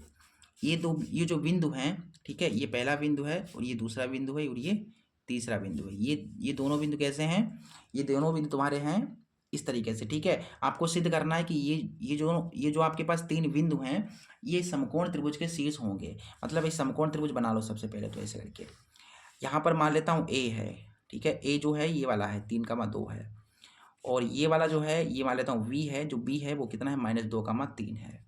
इसको मैंने ए मान लिया, इसको मैंने बी मान लिया और इस वाले को सी मान लिया, तो सी यहाँ पर कर दो, सी 2,3। ठीक है, आपको ये दिखाना है कि ये तीनों बिंदु इस समकोण त्रिभुज के क्या होंगे, शीर्ष कोण होंगे। ठीक है, शीर्ष बिंदु होंगे, सॉरी। तो सबसे पहले यहाँ पर आप निकालोगे कर्ण कैसे निकालोगे, कर्ण ये सी है ना, तो आप क्या निकालोगे, ए सी निकालोगे, ए सी की लंबाई निकालोगे, यानी कर्ण निकालोगे। यहाँ पर क्या निकाल रहे हो आप, कर्ण निकाल रहे हो, ए सी का मतलब कर्ण निकाल रहे हो। तो यहाँ से यहाँ तक की क्या निकालनी है, लंबाई निकालनी है, यानी कि दूरी निकालनी है। दूरी का सूत्र क्या होता है, x2 - x1। तो भाई ये तुम्हारा देखो यहाँ पर ए बी ले रहे हो आप, क्या ले रहे हो आप, ए सी ले रहे हो, तो x1, ठीक है, x1/1 x2/2 ऐसे करोगे। पहले क्या होता है अंडर रूट में /2, x2 - x1, तो x2 2 है, माइनस x1 तुम्हारा 3 है, प्लस y2 - y1 3 है, y1 2 है। सॉल्व करोगे बेटा, 2 में से 3 गया 1 बचा, 1 का स्क्वायर 1 होगा, मतलब यहाँ पर 1 आ गया, और 3 में से 2 गया 1, 1 का स्क्वायर 1। क्या आएगा यहाँ से, ए सी आपको देखने को मिलेगा 1 + 1 यानी कि 2, ये आ गया तुम्हारा ए सी। इसके बाद ए सी निकालने के बाद यानी कि कर्ण इतना आ गया। अब यहाँ पर देखो ये ए बी, ए बी निकाल लो अब, यानी लंब निकाल लो। ए बी तुम्हारा क्या है, लंब है। ए बी देखिए, ए बी कैसे आएगी भाई, भाई x two minus x one, तो ये x one y one, x two y two, x two minus दो है, माइनस एक्स वन तीन है, प्लस बाई टू तीन है, बाई वन दो है। सॉल्व करोगे बेटा तो कितना आएगा, तीन और दो पाँच, पाँच का स्क्वायर 25, तीन में से दो गया एक, एक का स्क्वायर एक, यानी कि 25 और एक 26, यानी कि तुम्हारे पास ए बी जो आया है वो आ गया है 26 अंडर रूट में। अब आधार बचा है, आधार भी निकाल लो, बी सी निकाल लो। तो बी सी यानी कि हम आधार निकाल रहे हैं, बी सी देखिए कैसे निकलेगी भाई, सूत्र है भाई अंडर रूट में x two minus x one, ये देखिए x one y one, x two y two, ठीक है।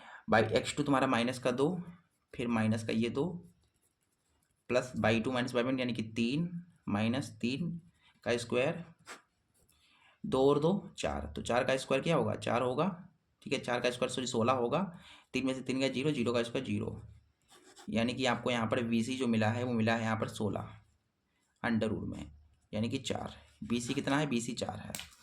अच्छा, अब यहाँ पर आपको ये जो है दिखाना है कि ये समकोण त्रिभुज के शीर्ष हैं, इसका मतलब ये जो है अगर हम कर्ण का स्क्वायर करेंगे तो आपको लंब का स्क्वायर प्लस आधार का स्क्वायर मिलेगा, यही तो है भाई समकोण त्रिभुज का मतलब यही है कि कर्ण का स्क्वायर बराबर लंब स्क्वायर प्लस आधार स्क्वायर, यानी कि यहाँ पर जो है अगर हम कर्ण का स्क्वायर कर देते हैं तो आपको यहाँ पर क्या मिलना चाहिए, लंब का स्क्वायर प्लस आधार का स्क्वायर मिलना चाहिए। देखिए कर्ण का स्क्वायर, कर्ण तुम्हारा कितना है भाई, कर्ण तुम्हारा अंडर रूट दो है, अंडर रूट दो है, ठीक है, बराबर लंब कितना है भाई, लंब तुम्हारा देखिए ये आया 26 अंडर रूट में, स्क्वायर है तो स्क्वायर लगा दो, फिर आधार कितना है, चार है।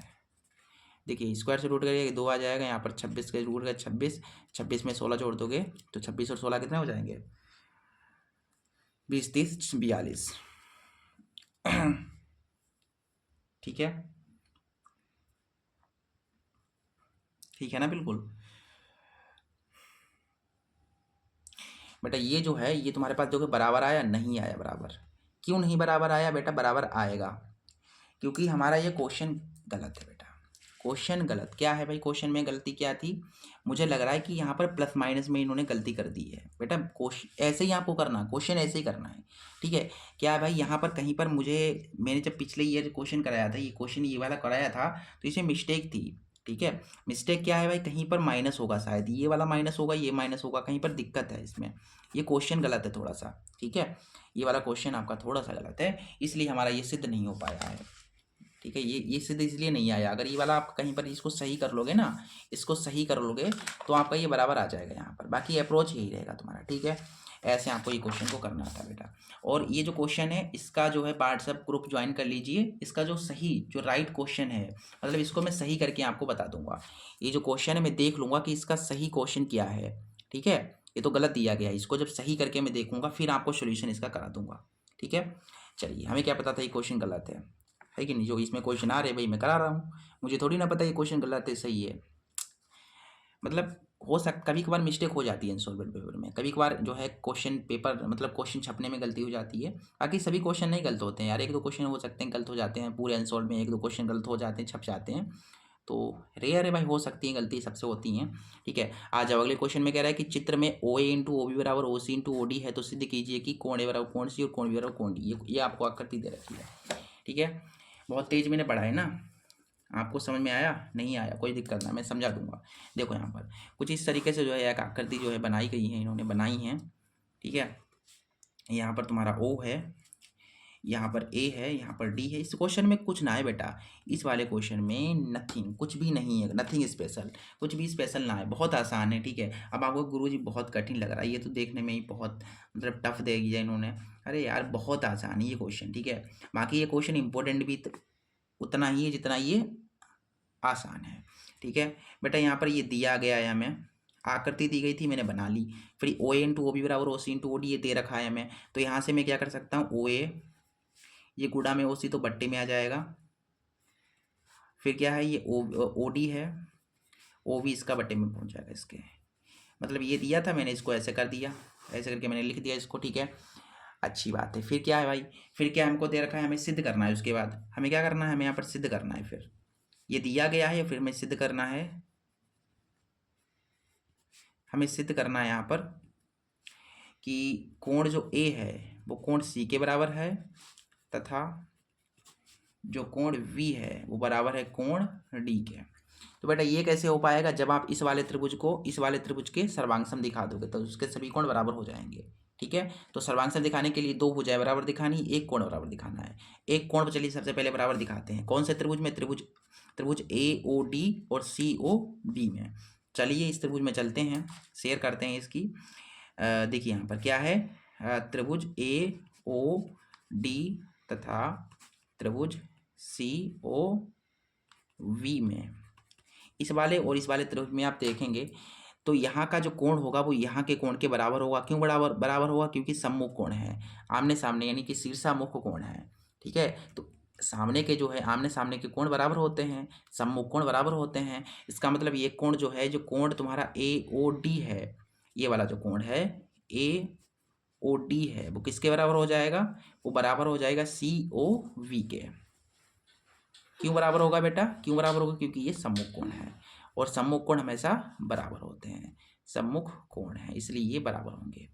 और आप यहाँ पर देखिए बेटा, ये चीज़ हमें दी गई है, देखिए OC बटा, देखो OA बटा OC, OA बटा OC बराबर OD बटा OB, OD बटा OB, यानी इस ये भुजा बटा ये भुजा, ये भुजा बटा ये भुजा क्या है, ये दी गई है हमें। ठीक है, तो यहाँ पर कहने का मतलब ये है कि OA जो है वो OC की संगत भुजा है, OA जो है वो क्या है, वो संगत भुजा है OC के, और जो OD है वो OB की संगत भुजा है, जो OD है वो संगत भुजा है OB के।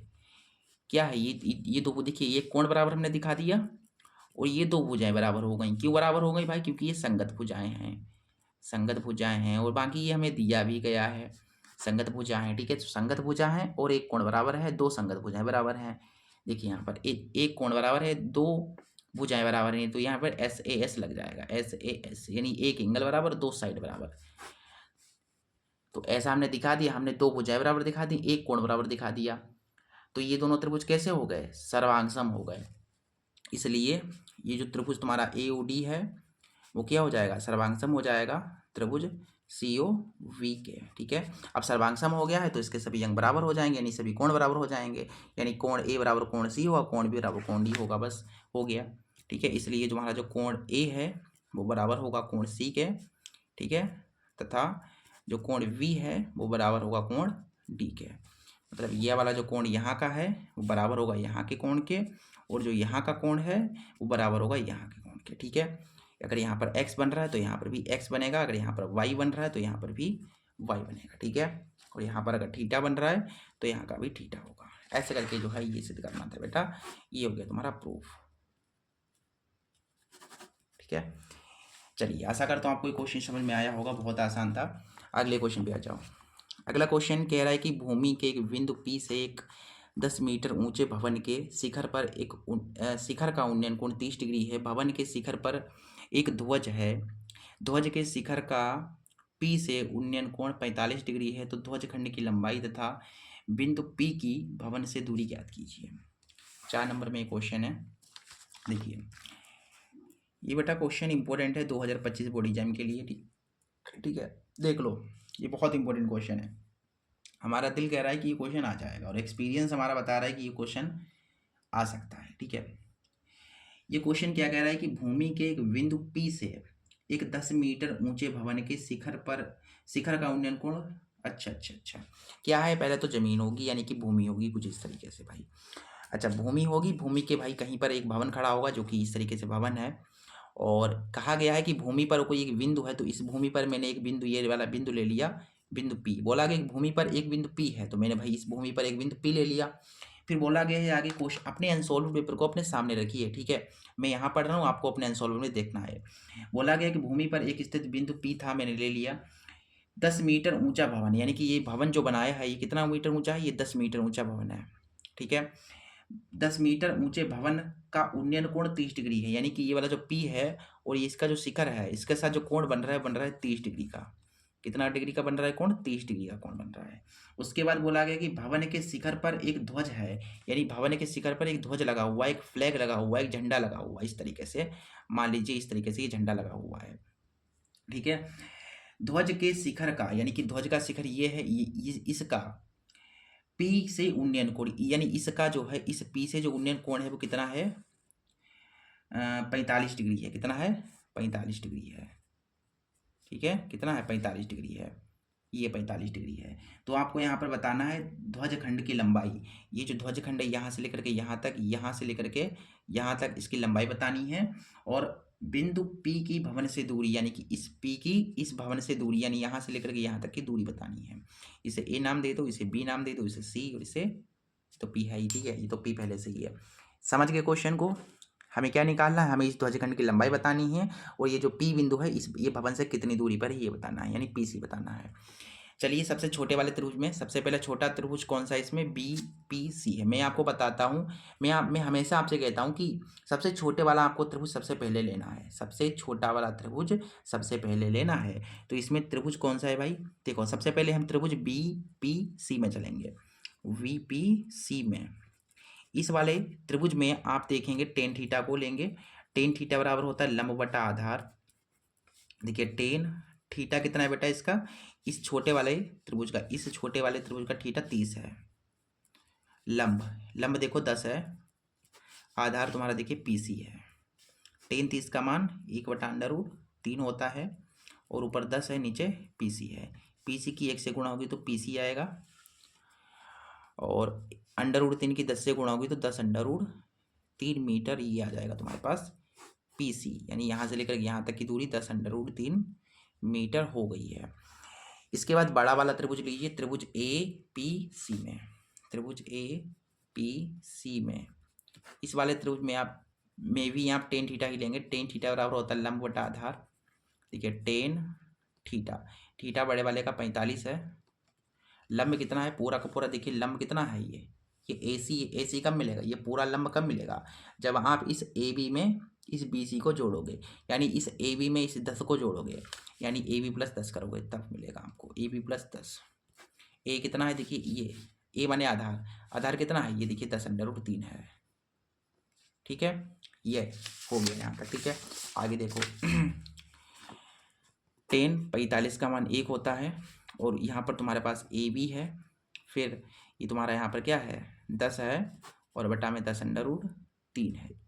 बट्टे में कुछ नहीं, दो मान एक की इधर गुणा होगी तो AB + 10, इसकी इधर गुणा होगी तो 10√3 आ जाएगा। यहाँ से AB बराबर देखिए 10√3 है, ये प्लस का है तो इधर आएगी हो जाएगा माइनस का। अपने को यहाँ से AB मिल गया, देखिए 10 कॉमन है तो √3 माइनस का 1 मीटर। ये तुम्हारे पास जो है ये ध्वजखंड की लंबाई आ गई है। ध्वजखंड की लंबाई कितनी है, 10 इंटू मतलब 10 × √3 - 1 होगी।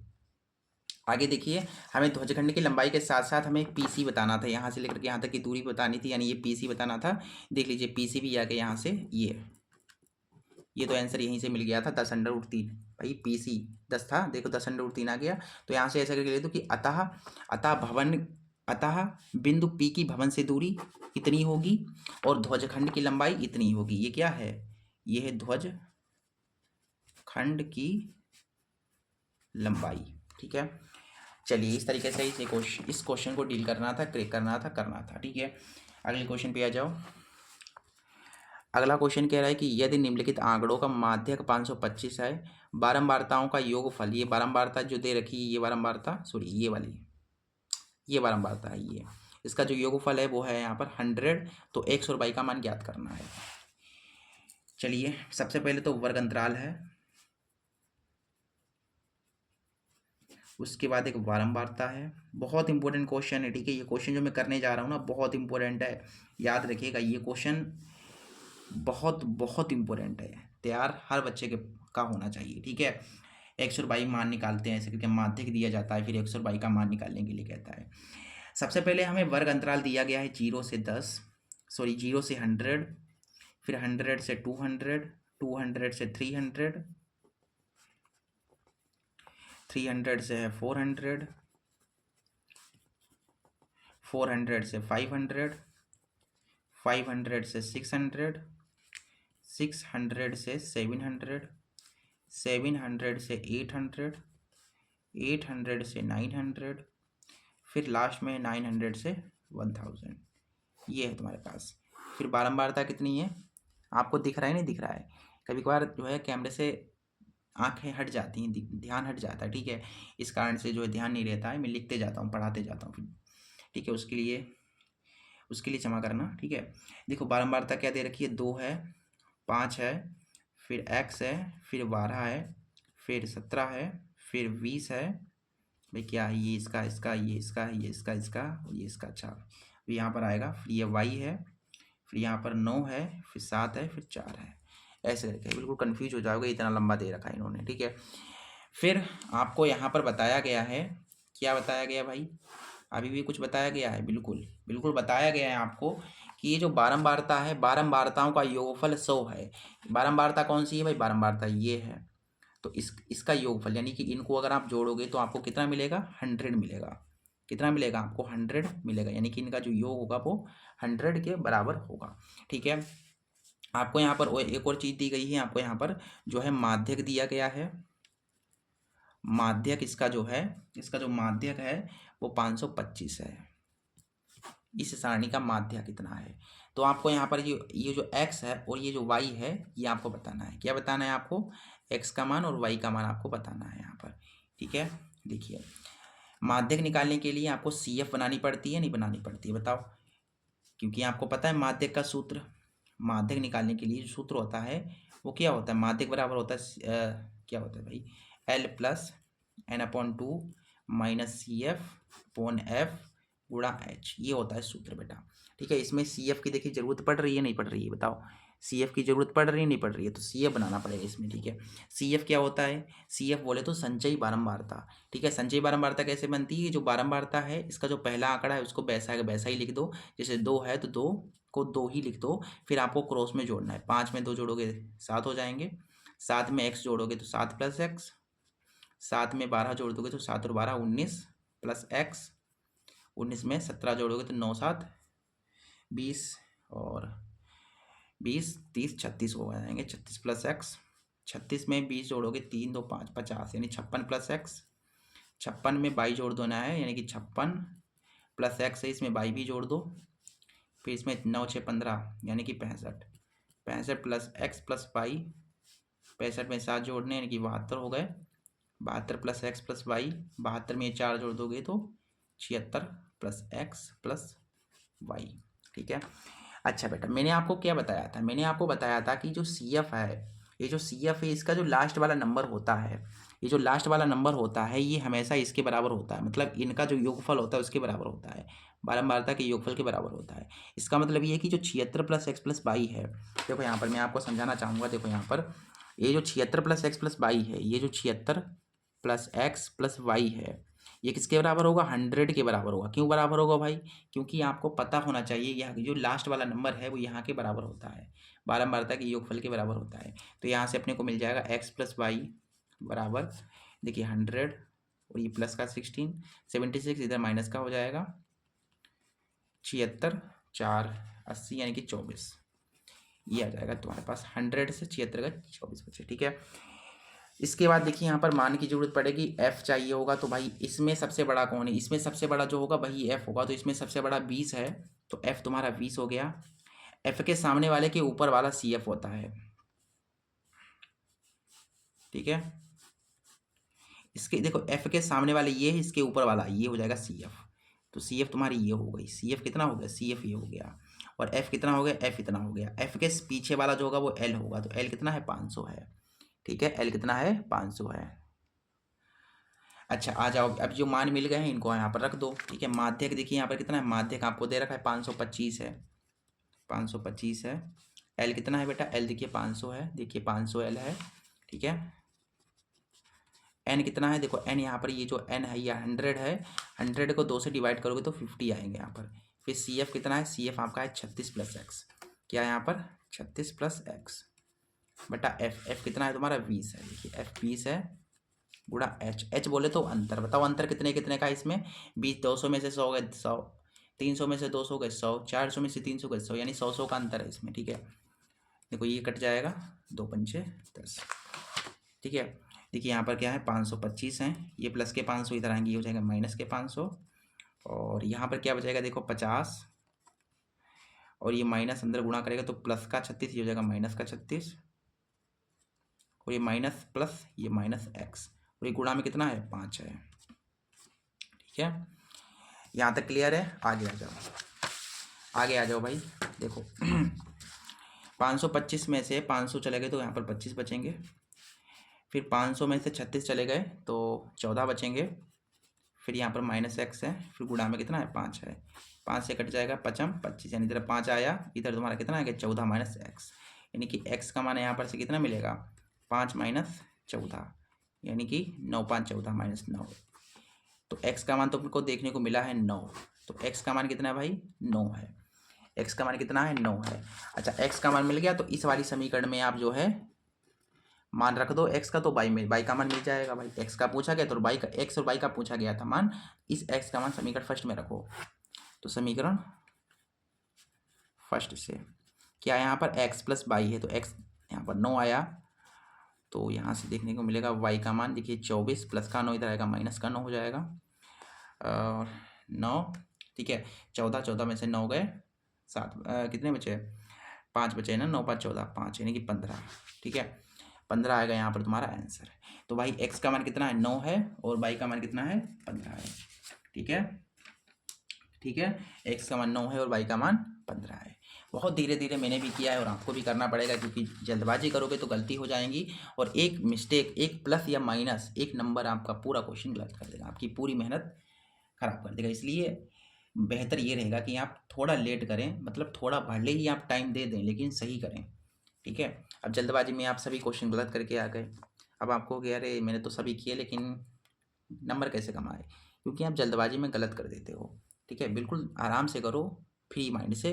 ठीक है, फुल शांति के साथ। ठीक है, माइंड को बिल्कुल शांत रखो, ज़्यादा माइंड पर प्रेशर मत डाला करो, धीरे धीरे करो। जैसे मान के चलो आप बोर्ड एग्जाम में मत ऐसे, मतलब समझो आप बोर्ड एग्जाम में एग्जाम दे रहे हो ना, तो आपको वहाँ पर ऐसा लगना चाहिए कि मैं घर में बैठा हूँ, मेरे सर कोचिंग का टेस्ट ले रहे हैं। ऐसे कुछ नहीं होता है भाई, डरो मत। ठीक है, आ जाओ तीसरे वाले क्वेश्चन पे आ जाओ भाई।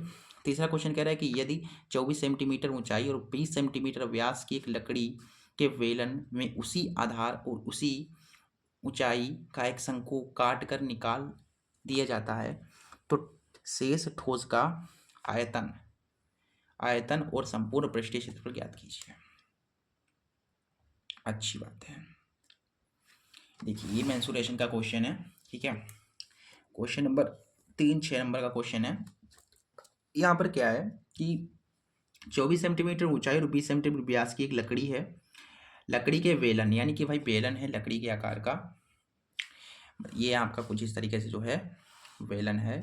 देखिए ये लकड़ी का वेलन है बेटा, ठीक है, लकड़ी का, ठीक है, ये वेलन है तुम्हारा, लकड़ी का वेलन है। इसमें से क्या किया जाता है, और उसी ऊंचाई और उसी शंकु, सॉरी उसी ऊंचाई का एक शंकु काट कर निकाल दिया जाता है। मतलब इसमें से क्या किया जाता है, इसी ऊंचाई का एक शंकु काट लिया जाता है। तो आपको शंकु, आप जो शंकु है इस तरीके से काटा गया होगा, देखिए ऐसे करके, ये इसका जो है केंद्र होगा, इसका ये केंद्र होगा, फिर इस करके इससे मिला दो, ये शंकु कट गया बेटा। देखो ये तुम्हारा, देखो ये पूरा बेलन था, इस बेलन के अंदर से ये शंकु काट लिया गया। ठीक है, सबसे पहले आपको पता है कि ये जो ऊंचाई है इस शंकु की और त्रिज्या जो है बराबर होगी इस बेलन के त्रिज्या और ऊंचाई के। ठीक है, बाकी यहाँ पर बताया गया कि 24 सेंटीमीटर ऊंचाई, ये जो ऊंचाई है इस बेलन की वो है 24 सेंटीमीटर, तो इसका मतलब ये जो शंकु है इसकी ऊंचाई कितनी होगी 24 ही होगी। ठीक, उसके बाद बताया गया है कि व्यास 20 सेंटीमीटर है, ये जो व्यास है वो कितना है 20 सेंटीमीटर। अगर भाई व्यास 20 है तो त्रिज्या कितनी होगी, आधी होगी, यानी कि 10 होगी। यहाँ पर सबसे पहले लिख लो, दिया है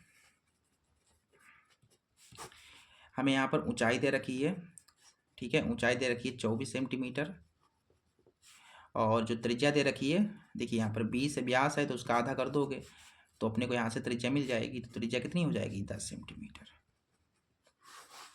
आपको यहाँ पर बताना है इस पृष्ठ का, सॉरी इस ठोस का जो है आपको बताना है आयतन, इस ठोस का आपको बताना है आयतन, और बताना है आपको संपूर्ण पृष्ठ क्षेत्रफल, पृष्ठीय क्षेत्रफल ही बताना है आपको, मतलब इसका आयतन बताना है और इसका संपूर्ण पृष्ठीय क्षेत्रफल भाई बताना है आपको। ठीक है, सबसे पहले आयतन कैसे निकलेगा भाई, इसका वजन कैसे निकलेगा, तो आयतन देखिए यहाँ पर सबसे पहले हम क्या करते हैं, यहाँ पर आयतन निकालते हैं। तो आयतन भाई कैसे निकलेगा बताओ। देखो यहाँ पर क्या होगा कि एक बेलन है, उसमें से एक शंकु काट दिया गया। तो भाई जो बेलन का आयतन होगा उसमें से जो है शंकु तो काट लिया गया, यानी कि काटा गया, यानी कि भाई कम हो गया होगा आयतन। भाई बेलन था, बेलन में से शंकु काट लिया गया, यानी कि कह सकते हो कि जो बेलन का आयतन था अभी, देखिए यहाँ पर समझने का प्रयास कीजिए, जो बेलन का आयतन है उसमें से क्या कीजिए, काट लिया गया शंकु का आयतन, तो शंकु का वजन कम हो गया भाई। तो ये आपको ऐसे करके लिखना है। अब बेलन के आयतन से शंकु के आयतन को कम कर दोगे, घटा दोगे, तो आयतन आपको मिल जाएगा। ठीक है, देखिए बेलन का आयतन हो जाएगा पाई आर स्क्वायर एच और शंकु का आयतन हो जाएगा 1/3 पाई आर स्क्वायर एच। यहाँ से कॉमन तुम्हारा पाई आर स्क्वायर एच है। ठीक है, पाई आर स्क्वायर एच कॉमन है, 1 - 1/3 बचेगा। पाई का मान 22/7 रखिए और आर कितने रखना है आपको, 10 रखना है। देखिए बेटा आर 10 है तो आपको यहाँ पर 10 रखना है, स्क्वायर है तो 2 बार, फिर एच कितना है बेटा तुम्हारा, एच तुम्हारा 24 है। ठीक है, 3 कम 3, 3 में से क्या 2, यानी कि 2/3, 3 8 है 24। ठीक, अब यहाँ पर देखिए कुछ कट रहा है, नहीं कट रहा है, अब कुछ नहीं कटेगा। तो 22 की ऐसे करके गुणा कराओगे इनकी। ठीक है, 22 220 2200 कितने हो गए, 2200, फिर 2 से मल्टीप्लाई हो जाएगी तो यहाँ पर हो जाएंगे 4400, फिर 8 से मल्टीप्लाई, 8 से 32, 8 से 32, 33 34 35, यानी कि 3005 ऐसे करके आ गए, 35,200 आ गए। और बटा में देखिए, बटा में केवल 7 बचा। आयतन है तो सेंटीमीटर क्यूब में आएगा। ये हो गया तुम्हारा उत्तर। ठीक है, ये तुम्हारा आ गया आयतन भाई। ठीक है, समझ में आ गया, आयतन आ गया। अब इसके बाद आपको क्या निकाला था, आयतन निकालने के बाद आपको बताना था संपूर्ण पृष्ठीय क्षेत्रफल। देखिए संपूर्ण पृष्ठीय क्षेत्रफल कैसे निकलेगा भाई, संपूर्ण पृष्ठ। तो संपूर्ण पृष्ठ निकालने के लिए क्या करना पड़ेगा भाई, देखिए ये जो बेलन है, बेलन का पृष्ठीय क्षेत्रफल बेलन का पृष्ठीय क्षेत्रफल, बेलन का पृष्ठीय क्षेत्रफल जोड़ना पड़ेगा इसमें, ये शंकु का पृष्ठीय क्षेत्रफल। अब आप कहोगे इसकी गुरुजी क्यों आप जोड़ क्यों रहे हो यहाँ पर, अभी बता दूंगा मैं। शंकु का पृष्ठीय क्षेत्रफल बेटा, देखो बेटा हमने आयतन में क्या किया था, घटाया था। अब आप कहोगे गुरुजी इसमें क्यों जोड़ रहे हो, आप क्षेत्रफल में क्यों जोड़ रहे हो। बेटा देखो आयतन में इसलिए मैंने घटाया कि आप उसमें से काट रहे हो, आयतन का मतलब वजन होता है, तो भाई इसमें से काटोगे तो वजन कम होगा, और क्षेत्रफल का मतलब होता है जगह, तो जगह तो वही रहेगी भाई, जगह तो वही रहेगी, तो जगह और बढ़ जाएगी तुम्हारी, है कि नहीं भाई, जगह तो बढ़ जाएगी। ये मतलब पृष्ठ का मतलब पृष्ठ उसमें बढ़ जाएगा, ये पहले से पृष्ठ था अंदर, फिर उसमें ये भी हो गया, मतलब पृष्ठ बढ़ गया। तो सिंपल सी मतलब ये है, सिंपल सा मतलब ये है कि भाई जो बेलन का पृष्ठ होगा उसमें शंकु का पृष्ठ भी बढ़ जाएगा, तो इसलिए मैंने जोड़ दिया। देखो बेलन का पृष्ठीय क्षेत्रफल होता है 2πRh और शंकु का पृष्ठ होता है πRL। ठीक है, देखो यहाँ पर L के स्थान पर क्या रखोगे बताओ, यहाँ से कॉमन क्या हो रहा है, सबसे पहले देखो πR कॉमन हो रहा है तो बचेगा यहाँ पर 2h और यहाँ से L। पाई के स्थान पर 22/7 रखना है, R कितना रखना है 10 रखना है, 2h, h कितना रखना है आपको 10, सॉरी 10 की नहीं है 24 है, 24 है। ठीक है 24 है, यहाँ पर h कितना है 24 है, 24 है। L कितना है भाई, L के स्थान पर आप रखोगे h² + r², आपको पता है L बराबर इतना ही होता है। देखिए 22/7 है गुणा 10 है, 24 दूना 48 हो गए, फिर देखो h², h का मतलब 24 का स्क्वायर, r का मतलब 10 का स्क्वायर। यहाँ से देखिए 2200, फिर बट्टा में 220, सॉरी 2200 कह रहा हूँ, 220 यहाँ पर। ठीक है, फिर ये 48 हैं, 24 का स्क्वायर करोगे तो यहाँ से आ जाएगा तुम्हारे पास 4 चौको 16, हमें करना है 24 का स्क्वायर, 24 × 24 यानी कि 4 चौको 16, फिर 2 चौको 8, 8 दूनी 16, 16 और 1 17, 2 दूनी 4 और 1 5 यानी 576 आएगा, प्लस 10 का स्क्वायर 10,100। ठीक है, आगे आ जाओ। देखो कुछ नहीं कर रहा हूँ बेटा, मैं सॉल्व कर रहा हूँ। ठीक है, अब आपको गुरुजी इसमें क्या कर रहे हो, कुछ नहीं कर रहा हूँ, मैं सोल्यूशन कर रहा हूँ। आपको भी सोल्यूशन आता ही है ना, वैसे ही करना है, और क्या हल कर रहा हूँ, और क्या। 48 है, एक देखो 576 में ये 100 जोड़ दोगे तो कितने हो जाएंगे 676। अब 676 का वर्गमूल कितना होगा, 676 जो है इसका वर्गमूल कितना होगा,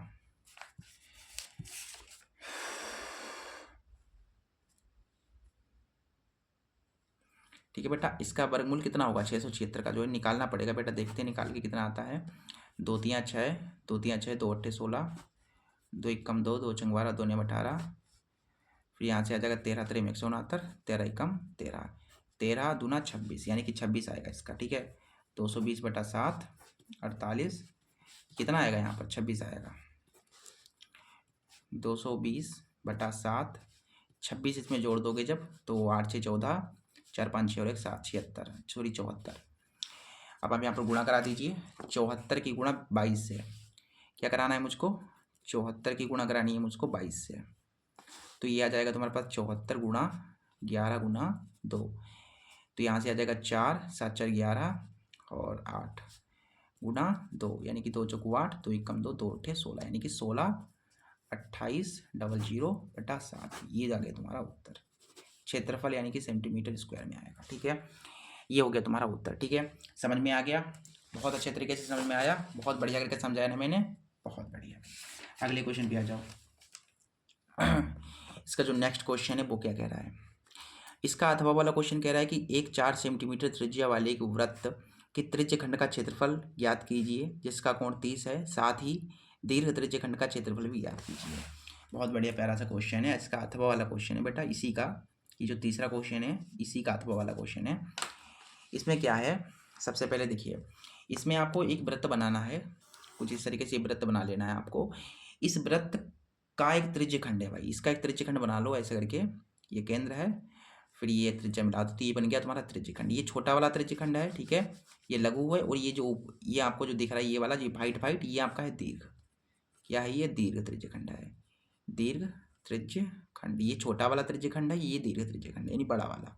हमें यहाँ पर सबसे ये वाला भी निकालना है, यानी कि छोटा वाला ये त्रिज्य खंड है, इसका भी क्षेत्रफल निकालना है, और ये बड़ा वाला इसका भी निकालना है। देखिए बहुत आसान है। सबसे पहले छोटे वाले को निकालेंगे। ठीक है, छोटा वाला ये जो त्रिज्य खंड है इसका जो कोण है वो दे रखा है यहाँ पर 30 डिग्री। ठीक है, और इसकी जो त्रिज्या दे रखी है अपने को वो दे रखी है यहाँ पर कितनी, 4 सेंटीमीटर। देखिए यहाँ पर हमें क्या निकालना है, यहाँ पर त्रिज्य खंड का क्षेत्रफल ज्ञात करना है। त्रिज्य खंड का क्षेत्रफल बताइए जरा फटाफट मुझे, त्रिज्य खंड का क्षेत्रफल कैसे निकलता है। सूत्र होता है θ/360 गुणा πr²। ठीक है, देखिए थीटा कितना है बेटा, थीटा तुम्हारा 30 है और बटा में 360 है। फिर पाई के स्थान पर 22/7 लीजिए, और आर कितना है बेटा, 4 है। तो 4 को 2 बार लिखना पड़ेगा ना, 2 बार देखिए स्क्वायर है। 3 एकम 3, 3 एकम 3, 3 दूना 6 और 4 तियाँ 12, यानी कि 44 दूना 88, सॉरी 22 चौको 88 और नीचे 3 सत्ते 21। भाग देने पर अपने को मिलेगा 21 21, 21 दूना 42, 21 तियाँ 63, 21 चौक 84, यानी कि 4, फिर 84, फिर 4 बचेंगे तुम्हारे पास।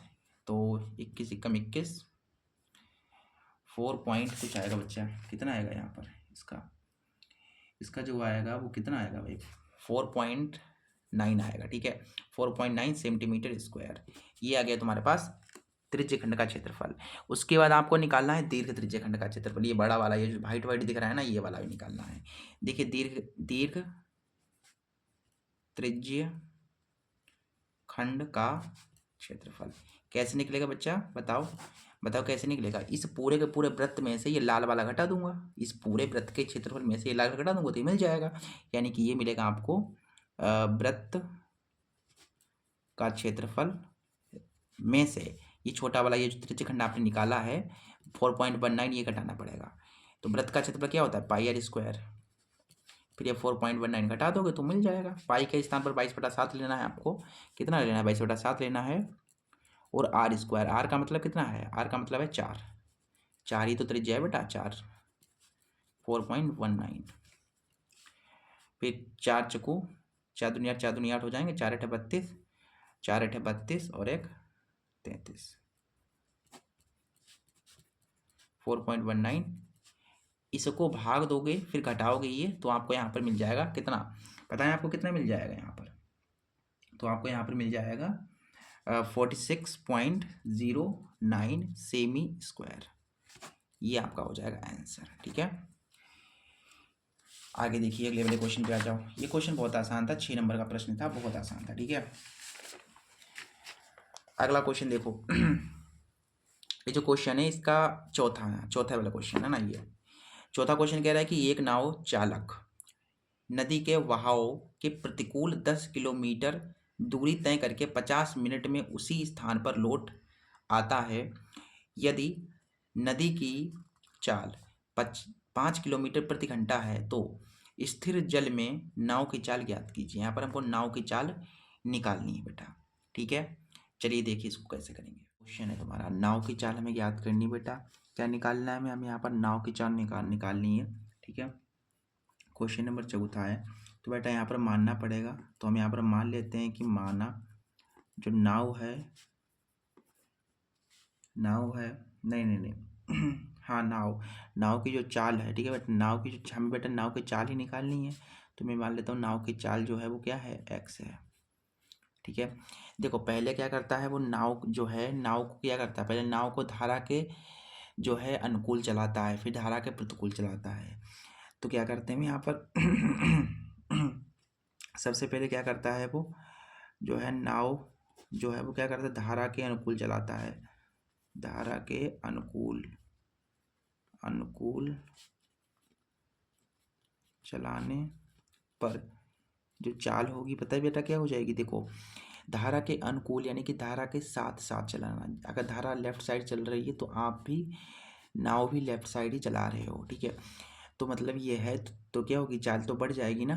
देखो यहाँ पर आपको बताया गया है कि चाल कितनी है बेटा। देखिए यदि नाव की चाल देखिए बताया गया, नदी की चाल 5 किलोमीटर प्रति घंटा है, यानी कि नदी की चाल देखिए, नदी की चाल कितनी है 5 किलोमीटर प्रति घंटा, प्लस हमारी जो नाव की चाल है वो जुड़ जाएगी, तो ये हो जाएगा x+5।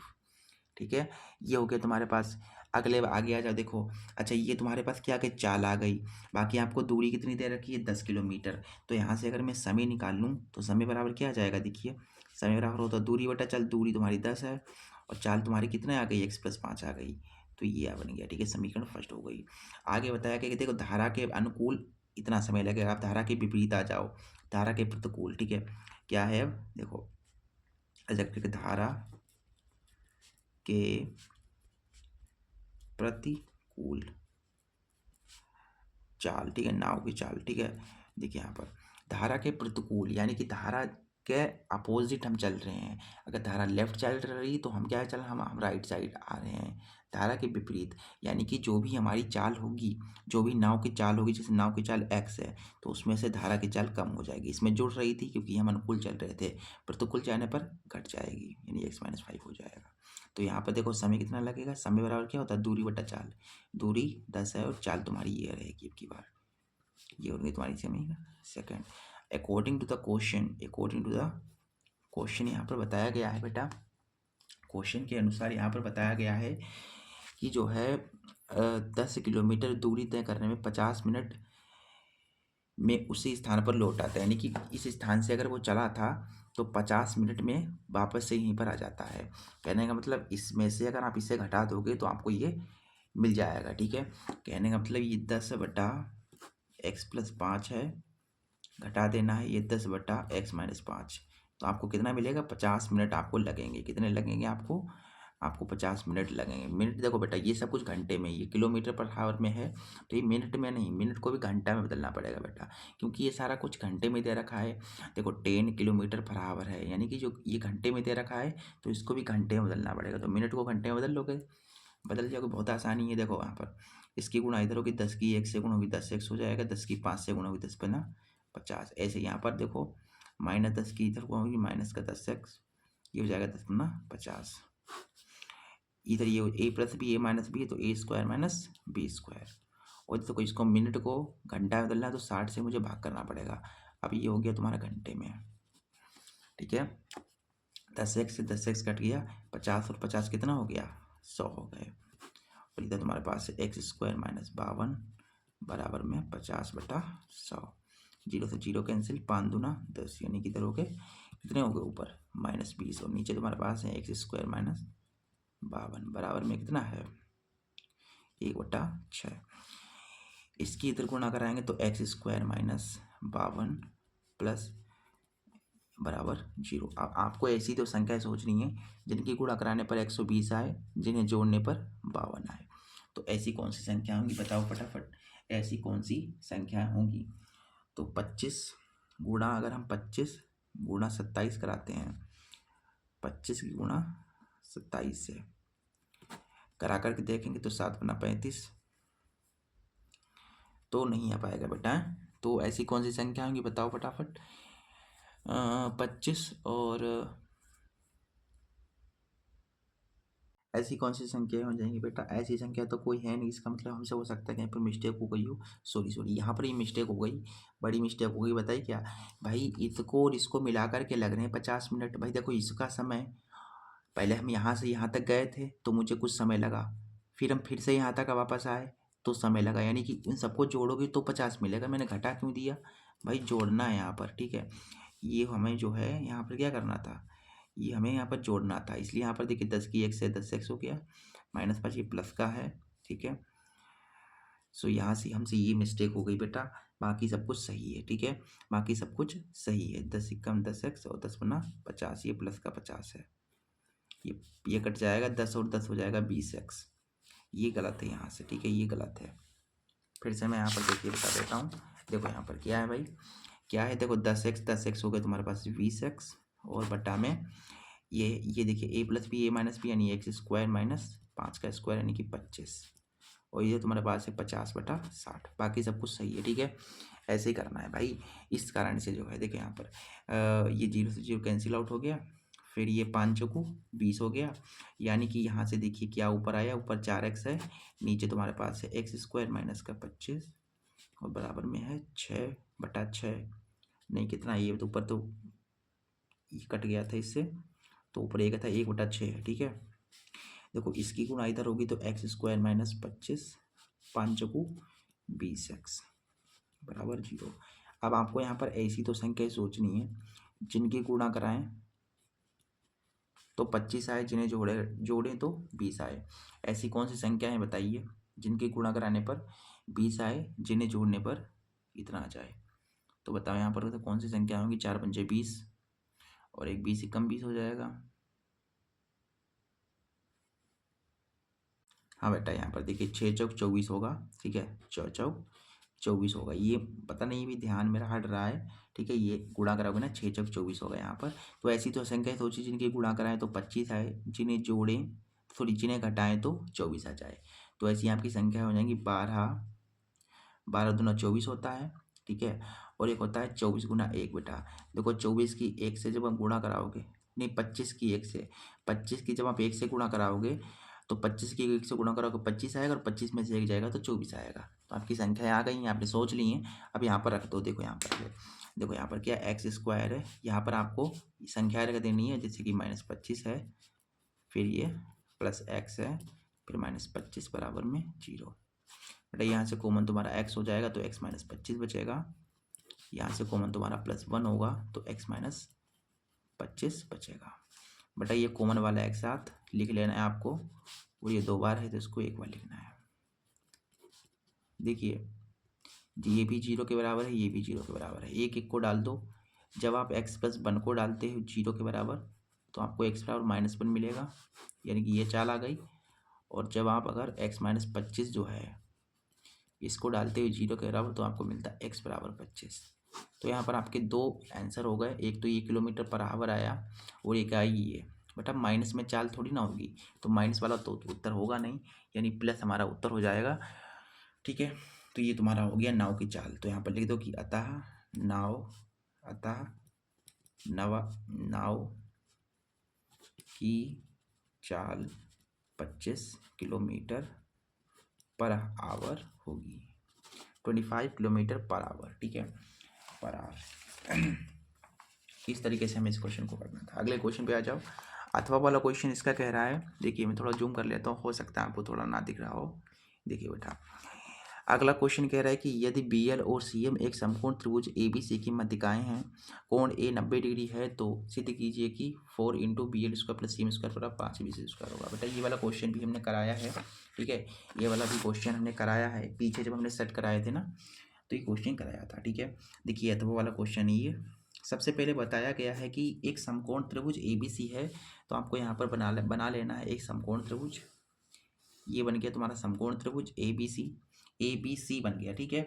बताया गया है कि A 90 डिग्री है। देखिए यहाँ पर आप देखेंगे ध्यान से, कोण A 90 डिग्री है, तो भाई A यहाँ पर बनेगा फिर 90, क्योंकि यहाँ पर बन रहा है भाई। अब 90 यहाँ पर बन रहा है, इसका मतलब A यहाँ पर होगा, फिर A यहाँ पर होगा, ठीक है। A ये है तो इसको B मान लीजिए, इसको C मान लीजिए, इसको B मान लीजिए और इसको C मान लीजिए, ठीक है। ठीक है भाई, इतनी बात क्लियर है। बहुत बढ़िया, बहुत बढ़िया। अगर मान लीजिए मुझे इसका जो है यहाँ पर, अगर इसका मान लीजिए हमें समकोण त्रिभुज ये है, यहाँ पर अगर मैं पाइथागोरस लगा दूँ तो क्या होगी। तो अगर मैं इसमें ये त्रिभुज ABC है, अभी मैं इतना ही मानता हूँ, आगे जो रचना है वो भी मैं करूँगा। अभी मैं इतना ही मानता हूँ कि त्रिभुज ABC में, इस वाले त्रिभुज में आप देखेंगे अगर पाइथागोरस लगाएंगे तो कर्ण स्क्वायर, कर्ण तुम्हारा BC है, बराबर लंब स्क्वायर, लंब तुम्हारा AB है, प्लस आधार स्क्वायर, आधार तुम्हारा CA है। कितना है यहाँ पर, CA है। बस ये हो गया। अब आगे क्या रचना बताई गई थी, इसमें आगे बताया गया है कि BL और CM समकोण त्रिभुज की मध्यिकाएं हैं। BL तो B ये है तो L यहाँ से ऐसे करके हो जाएगा, ये हो जाएगा तुम्हारे पास L, BL। और CM ये C है, इसको इधर मिला दो तो हो जाएगा C और M। तो देखिए BL AC की मध्यिका है, CM AB की मध्यिका है, ठीक है। यहाँ तक क्लियर है। चलिए देखो यहाँ पर बन रहा है, देखिए ये पूरा 90 डिग्री बन रहा था। अब देखो यहाँ पर एक 90 डिग्री ये बन रहा है, 90 डिग्री बन रहा है, कौन से त्रिभुज में, त्रिभुज BLC में, ठीक है, त्रिभुज BLC में। इस वाले त्रिभुज में आप देखिए त्रिभुज VLC में, इसमें पाइथागोरस लगाए, देखिए ये वाली समीकरण फर्स्ट बन गई। देखिए इसमें पाइथागोरस लगाएंगे तो भाई ये वाला त्रिभुज है, इसके सामने वाला ये कर्ण हो जाएगा, यानी कि तुम्हारे पास ये हो जाएगा कर्ण, ये BC, यानी कर्ण यानी BC स्क्वायर बराबर, सॉरी मुझसे कुछ मिस्टेक हो रही है क्या, मुझे लग रहा है मैं कहीं पर मिस्टेक कर रहा हूँ बच्चा। रुक जाओ, ये वाला लो, VLA लो, ठीक है। ये वाला लोगे तो काम नहीं चलेगा, VLA लो बेटा, VLA ले लो, ठीक है। इस वाले त्रिभुज में क्या होगा, VLA, इसमें ये कर्ण है, सॉरी यहाँ पर 90 डिग्री बन रहा है, तो 90 डिग्री के सामने ये हो जाएगा तुम्हारा कर्ण, ठीक। तो कर्ण तुम्हारा क्या है, VL है, फिर तो VL है यहाँ पर, VL स्क्वायर बराबर, देखो कर्ण स्क्वायर बराबर होता है लंब स्क्वायर, लंब कितना है तुम्हारा AB है, प्लस आधार स्क्वायर, आधार तुम्हारा क्या है AL है, ठीक। ये बन गई तुम्हारी समीकरण सेकंड, ठीक है। अच्छा VLA में आ गए, अब इस वाले त्रिभुज में आ जाओ, ये वाला त्रिभुज है, ठीक है। ये 90 डिग्री यहाँ पर ना है, ठीक है, 90 डिग्री केवल यही होगा यहीं पर, केवल यहीं पर, बाकी कहीं पर 90 ना है। MCA में, ठीक है, त्रिभुज MCA में, इसमें पाइथागोरस लगाओगे तो पाइथागोरस की कर्ण स्क्वायर, तो भाई इस वाले त्रिभुज में ये 90 है तो 90 के सामने ये हो जाएगा तुम्हारा कर्ण, कर्ण कितना हो जाएगा, CM हो जाएगा कर्ण, बराबर कर्ण स्क्वायर बराबर लंब स्क्वायर, लंब तुम्हारा कितना है AM है, प्लस आधार स्क्वायर, आधार तुम्हारा क्या है AC है। ये हो गई समीकरण थर्ड। अभी सेकंड को इस थर्ड को जोड़ दो, समीकरण सेकंड में समीकरण थर्ड को जोड़ दो। देखो यहाँ पर BL है और यह क्या है CM है, ठीक है। क्या है यहाँ पर VL स्क्वायर और ये प्लस CM स्क्वायर हो जाएगी। अब राइट पे आ जाओ, राइट पे ये और ये है, क्या है यहाँ पर देखो AB का स्क्वायर, ठीक है, AB का स्क्वायर है प्लस AL का स्क्वायर, और इधर है ये तुम्हारे देखो AM का स्क्वायर प्लस AC का स्क्वायर। आगे देखो आगे देखो बेटा, क्या है यहाँ पर VL का स्क्वायर प्लस CM का स्क्वायर। देखो बेटा क्या है AB है तो AB को AB ही लिखा रहने दो, ठीक। फिर बेटा AL है, AL के स्थान पर तुम क्या लिख सकते हो, देखो यहाँ पर AL आया। सबसे पहले आप ध्यान से देखें, अगर ध्यान से बिल्कुल देखें गौर करके, देखो यहाँ पर जो ये देखो यहाँ पर इधर आ जाओ, मध्यिकाओं पर बात कर लेते हैं हम। यहाँ पर देखो ये क्या है AM जो है वो किसके बराबर है, MB के बराबर, क्योंकि मध्यिका है, मध्यिका मतलब बीच का, मध्यिका का मतलब ये समद्विभाजित होगा, यानी कि AM बराबर होगा MB के। क्या होगा यहाँ पर ऐसे करके लिख रहा हूँ कि AM जो है, देखिए यहाँ पर क्या लिख रहा हूँ कि AM बराबर है MB के। क्या लिख रहा हूँ मैं यहाँ पर, AM बराबर है MB के। अच्छा ए एम और एम बी, मान लीजिए ये ए एम और एम बी निकालना हो तो ये कैसे निकलेगा, इस ए बी को आधा करने पर क्या मिलेगा, इस ए बी को आधा करोगे तभी तो ये मिल जाएगा भाई, इसको आधा कर दोगे तो ये वाला मिल जाएगा, और ये वाला निकालना हो तब भी इस ए बी को आधा कर दोगे। ठीक है, तो ये हो गया भाई। ठीक है, इसके बाद आ जाओ यहाँ पर, इसके बाद आ जाओ यहाँ पर, इस पे आ जाओ भाई, सी एल बराबर है ए एल के। ठीक है, सी एल बराबर है ए एल के, और ये कब मिलेगा, जब आप इस ए सी को आधा कर दोगे, इस ए सी को आधा कर दोगे बस। अब ये वाला जो है इसका यूज़ करना है यहाँ पर। देखो यहाँ पर क्या है, देखो यहाँ पर ए बी स्क्वायर था, ए बी स्क्वायर लिखा, फिर ए एल के स्थान पर आपको, देखो ए एल के स्थान पर आपको ये रखना है सी ए अपॉन ए, क्या लिखना है सी ए, क्या है यहाँ पर सी ए अपॉन 2 है, स्क्वायर है बेटा। देखिए ए एल का स्क्वायर यानी कि इसका स्क्वायर करना है ए एम। देखो बेटा ए एम के स्थान पर ये रखना है ए बी बटा 2, ए बी बटा 2 स्क्वायर है तो स्क्वायर लगाओ, फिर तुम्हारा ये ए सी है। अब सॉल्व करो फटाफट इसे। अब आपका आंसर आ गया है। ठीक है, अब आपको यहाँ पर करना है सॉल्व। देखिए वी एल का स्क्वायर,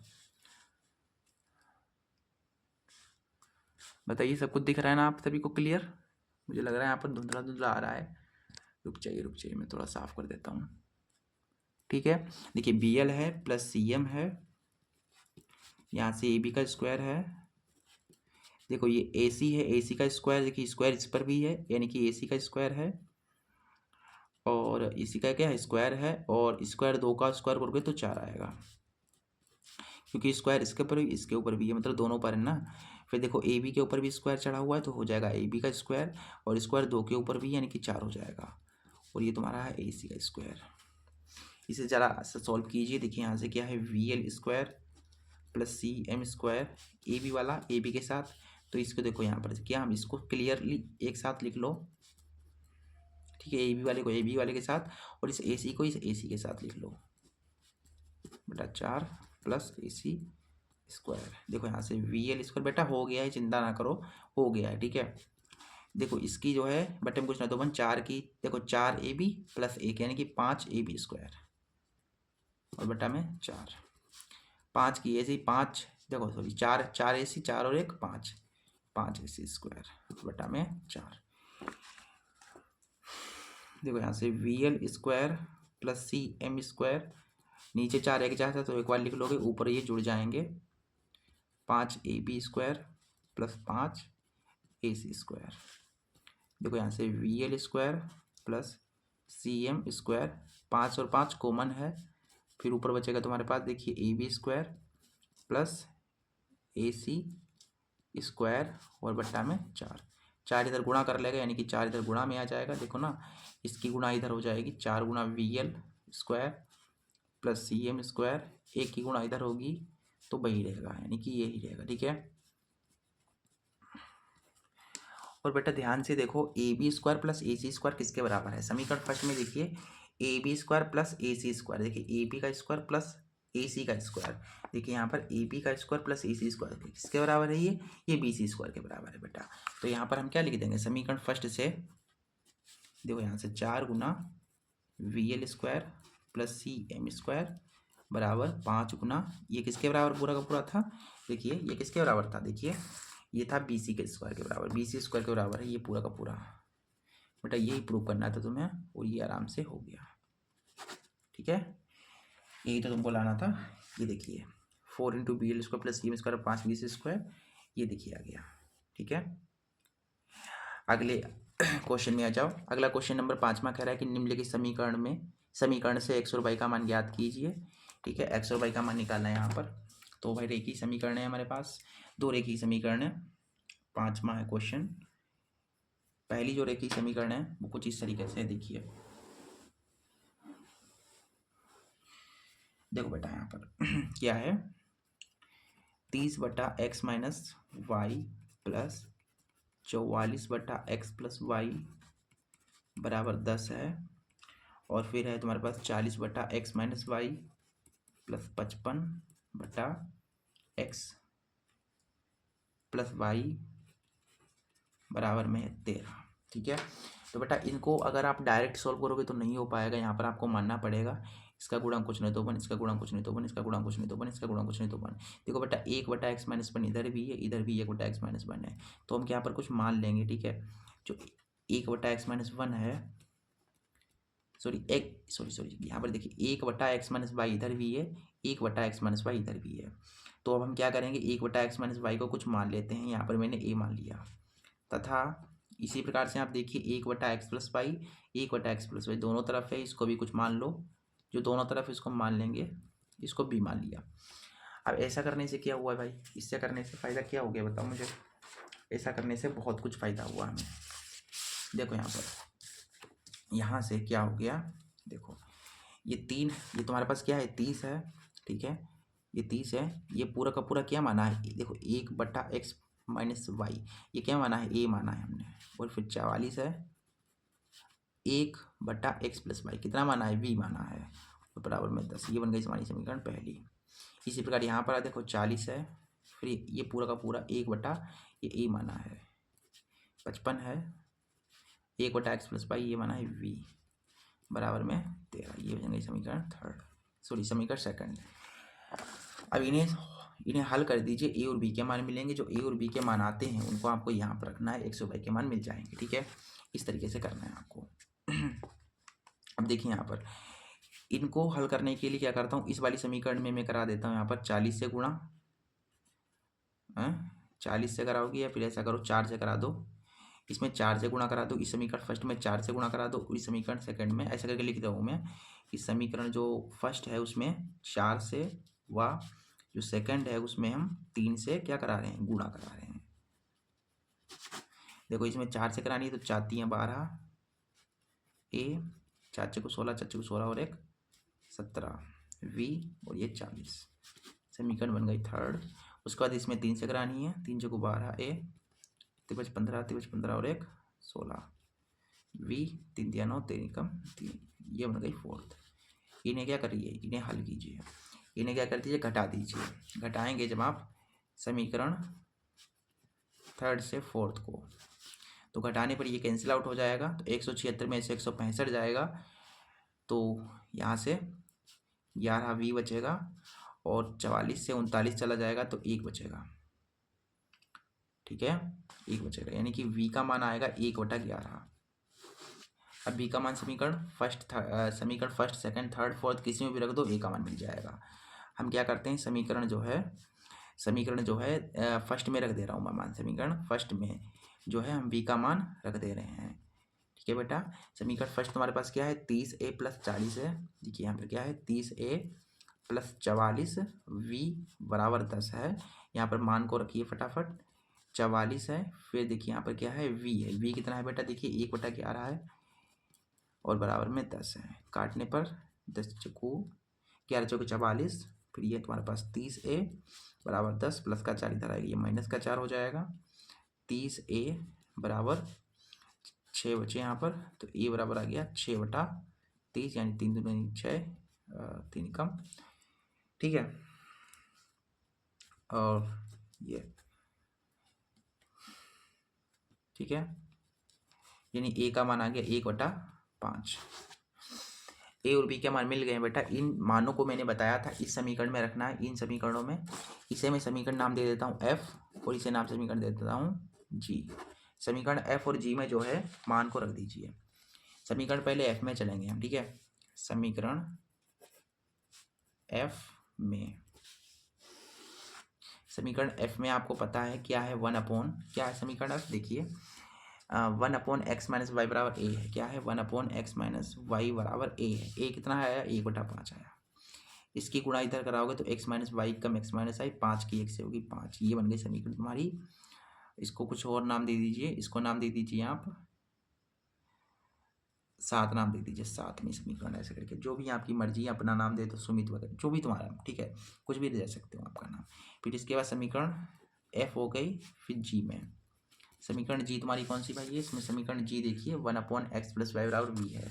क्या यहाँ पर 1/x + y बराबर v कितना आया था, 1/11 आया, 1/11 आया, यानी कि x + y बराबर 11। ये बन गई समीकरण 8। समीकरण 7 से समीकरण 8 को जोड़ दो, ठीक है। 7 में 8 को जोड़ोगे बेटा तो x हो जाए, देखो 22 से 22 कैंसिल हो जाएगा, x हो जाएगा 2x, 5 और 11 हो जाएंगे 16, काटने पर 2 8 16, यानी x का मान 8 आ गया। अब इस x का मान आप समीकरण 8 में रख दो तो बाई का मान मिल जाएगा अपने को। देखो यहाँ पर क्या है, एक्स प्लस वाई बराबर क्या है 11 है, ठीक है। तो यहाँ पर आप जब है एक्स बाई के स्थान पर देखिए एक्स के स्थान पर 8 रखोगे तो आपको यहाँ से वाई का मान मिल जाएगा 8 9 10 11 यानी कि 3। एक्स का मान कितना आ गया 8 आ गया, बाई का मान कितना आ गया 3 आ गया, ठीक है। इस तरीके से आपको इस क्वेश्चन को हैंडल करना था। अगले क्वेश्चन पे आ जाओ। अगला क्वेश्चन कह रहा है कि यदि किसी भिन्न के अंश में एक घटा दिया जाता है, यानी एक भिन्न है उसके अंश से आप एक घटा दोगे तो वो 1/3 हो जाती है। जब उसके हर में 8 जोड़ दिया जाता है तो 1/4 हो जाती है। भिन्न ज्ञात करेंगे। बहुत बहुत ईजी क्वेश्चन है इसलिए क्या है ये क्वेश्चन बहुत ज़्यादा आसान है। देखो बेटा, वीडियो को अगर आपने लाइक नहीं किया तो बेटा वीडियो को लाइक कर दो, ठीक है। अपने एक फ्रेंड के पास इस वीडियो को शेयर कर दो, और कोई भी डाउट कोई भी क्वेश्चन हो आप लोग कमेंट कर सकते हैं, ठीक है। आ जाओ इस क्वेश्चन पे। अथवा वाला क्वेश्चन है ये, 5वें का अथवा है, ठीक है, 5वें का अथवा। देखो यहाँ पर क्या है, सबसे पहले हमें यहाँ पर भिन्न निकालनी है। तो भिन्न को हमें मानना पड़ेगा, कुछ पता तो है नहीं, तो माना वह जो भिन्न होगी वो क्या होगी। मैं भिन्न को x/y मान लेता हूँ, ठीक है। तो यहाँ पर पहली शर्त क्या कह रही है भाई, पहली शर्त से बेटा ये भिन्न है, ऊपर वाला क्या होता है अंश होता है और नीचे वाला हर होता है, ठीक है। ऊपर नीचे क्यों मानी भाई, भिन्न बटे में होती है इसलिए बटे में मैंने मान लिया। पहली शर्त में बताया गया है कि अगर हम अंश से एक घटा देंगे तो 1/3 हो जाएगी, यानी कि ये भिन्न तुम्हारी x/y है। इसका ऊपर वाला ये जो अंश है उससे यहाँ पे अगर एक घटा दोगे तो ये हो जाएगी 1/3। अब सॉल्व कीजिए, 3 की 1 से गुणा होगी 3x, 3 की 1 से गुणा होगी 3 आ जाएगा। y की 1 से गुणा होगी y, यानी कि 3x माइनस वाई बराबर में 3, ठीक है। ये बन गई समीकरण पहली, ठीक है। अब दूसरी शर्त से देख लो क्या कह रही है दूसरी शर्त। दूसरी शर्त कह रही है कि क्या कह रही है भाई, अगली शर्त कह रही है जो सेकंड कंडीशन है वो कह रही है कि यदि हर में 8 जोड़ दें, यानी कि जो हर है उसमें 8 जोड़ दें तो 1/4 हो जाएगी। यानी x/y ये जो भिन्न है इसका नीचे वाला ये जो हर है इसमें अगर आप कितना जोड़ दोगे भाई 8 जोड़ दोगे, कितना जोड़ दोगे 8 जोड़ दोगे तो 1/4 हो जाएगी, ठीक है। अब देखिए 4 की 1 से गुणा होगी 4x, y प्लस 8 की 1 से गुणा होगी तो यह जाएगा y प्लस 8, यानी कि 4x प्लस का y इधर ले आओ माइनस का y बराबर में 8 है। समीकरण हो गई सेकंड। अभी समीकरण फर्स्ट को और समीकरण सेकंड से क्या कर दो घटा दो, समीकरण फर्स्ट माइनस सेकंड कर दो। फर्स्ट क्या है तुम्हारे पास देखिए 3x माइनस वाई बराबर में 3 है, और सेकंड तुम्हारे पास है 4x माइनस वाई बराबर 8। घटाओगे तो ये कट जाएंगे, ठीक है। 4 में से 1 गया ये बचा, 8 में से 3 गए 5 बचे, ठीक है। तो तुम्हारे पास x का मान आ गया। अब इस x का मान समीकरण फर्स्ट या सेकंड में रख दो, y का मान मिल जाएगा। तो यहाँ पर हम क्या करते हैं समीकरण फर्स्ट में ही रख देते हैं। समीकरण फर्स्ट में x का मान रखने पर देखो समीकरण फर्स्ट तुम्हारे पास है 3x माइनस वाई बराबर 3, क्या है यहाँ पर 3x माइनस वाई बराबर 3। मान रखोगे x के स्थान पर 5 रखोगे तो y का मान देखिए मिलेगा, तो माइनस वाई बराबर देखिए 3 है प्लस 5 15, ठीक है। यहाँ से 12 आ गया तो y बराबर आ गया यहाँ पर 12। तो भिन्न क्या आ गई, अतः वह भिन्न क्या थी बेटा x/y थी। x कितना आया 5 आया और y कितना आया 12, यानी कि 5/12 ये हो गया तुम्हारा उत्तर। तो भिन्न क्या होगी 5/12 होगी बेटा। इस तरीके से हमने आपको 2023 का जो सेट 5 जेड था इसके सभी ऑब्जेक्टिव्स और सभी क्वेश्चंस मतलब एक एक चुन कर सारे क्वेश्चन करा दिए हैं, ठीक है। अगली क्लास में इसका जो नेक्स्ट सेट है 2023 का जो सेट 6 ये है बेटा, इसे सॉल्व कराएंगे। चैनल को सब्सक्राइब कर लीजिए जिससे आने वाले अगले सेट्स की वीडियो आपको मिल जाए। सारी क्लासेस बहुत इंपॉर्टेंट रहेंगी, बहुत ज़्यादा प्रीशियस रहेंगी, ठीक है। बोर्ड एग्जाम के लिए कह सकते हो आपके लिए बहुत बड़ा गिफ्ट रहेगा, ठीक है, हमारी ओर से। तो उस गिफ्ट को अगर बेटा लेना चाहते हो तो सब्सक्राइब कर लेना, ठीक है। चैनल को सब्सक्राइब कर लेना जिससे हमें आपको जो नोटिफिकेशन मिल जाए, ठीक है। चलिए मिलते हैं अगली वीडियो में, तब तक नमस्ते, जय हिंद, जय भारत।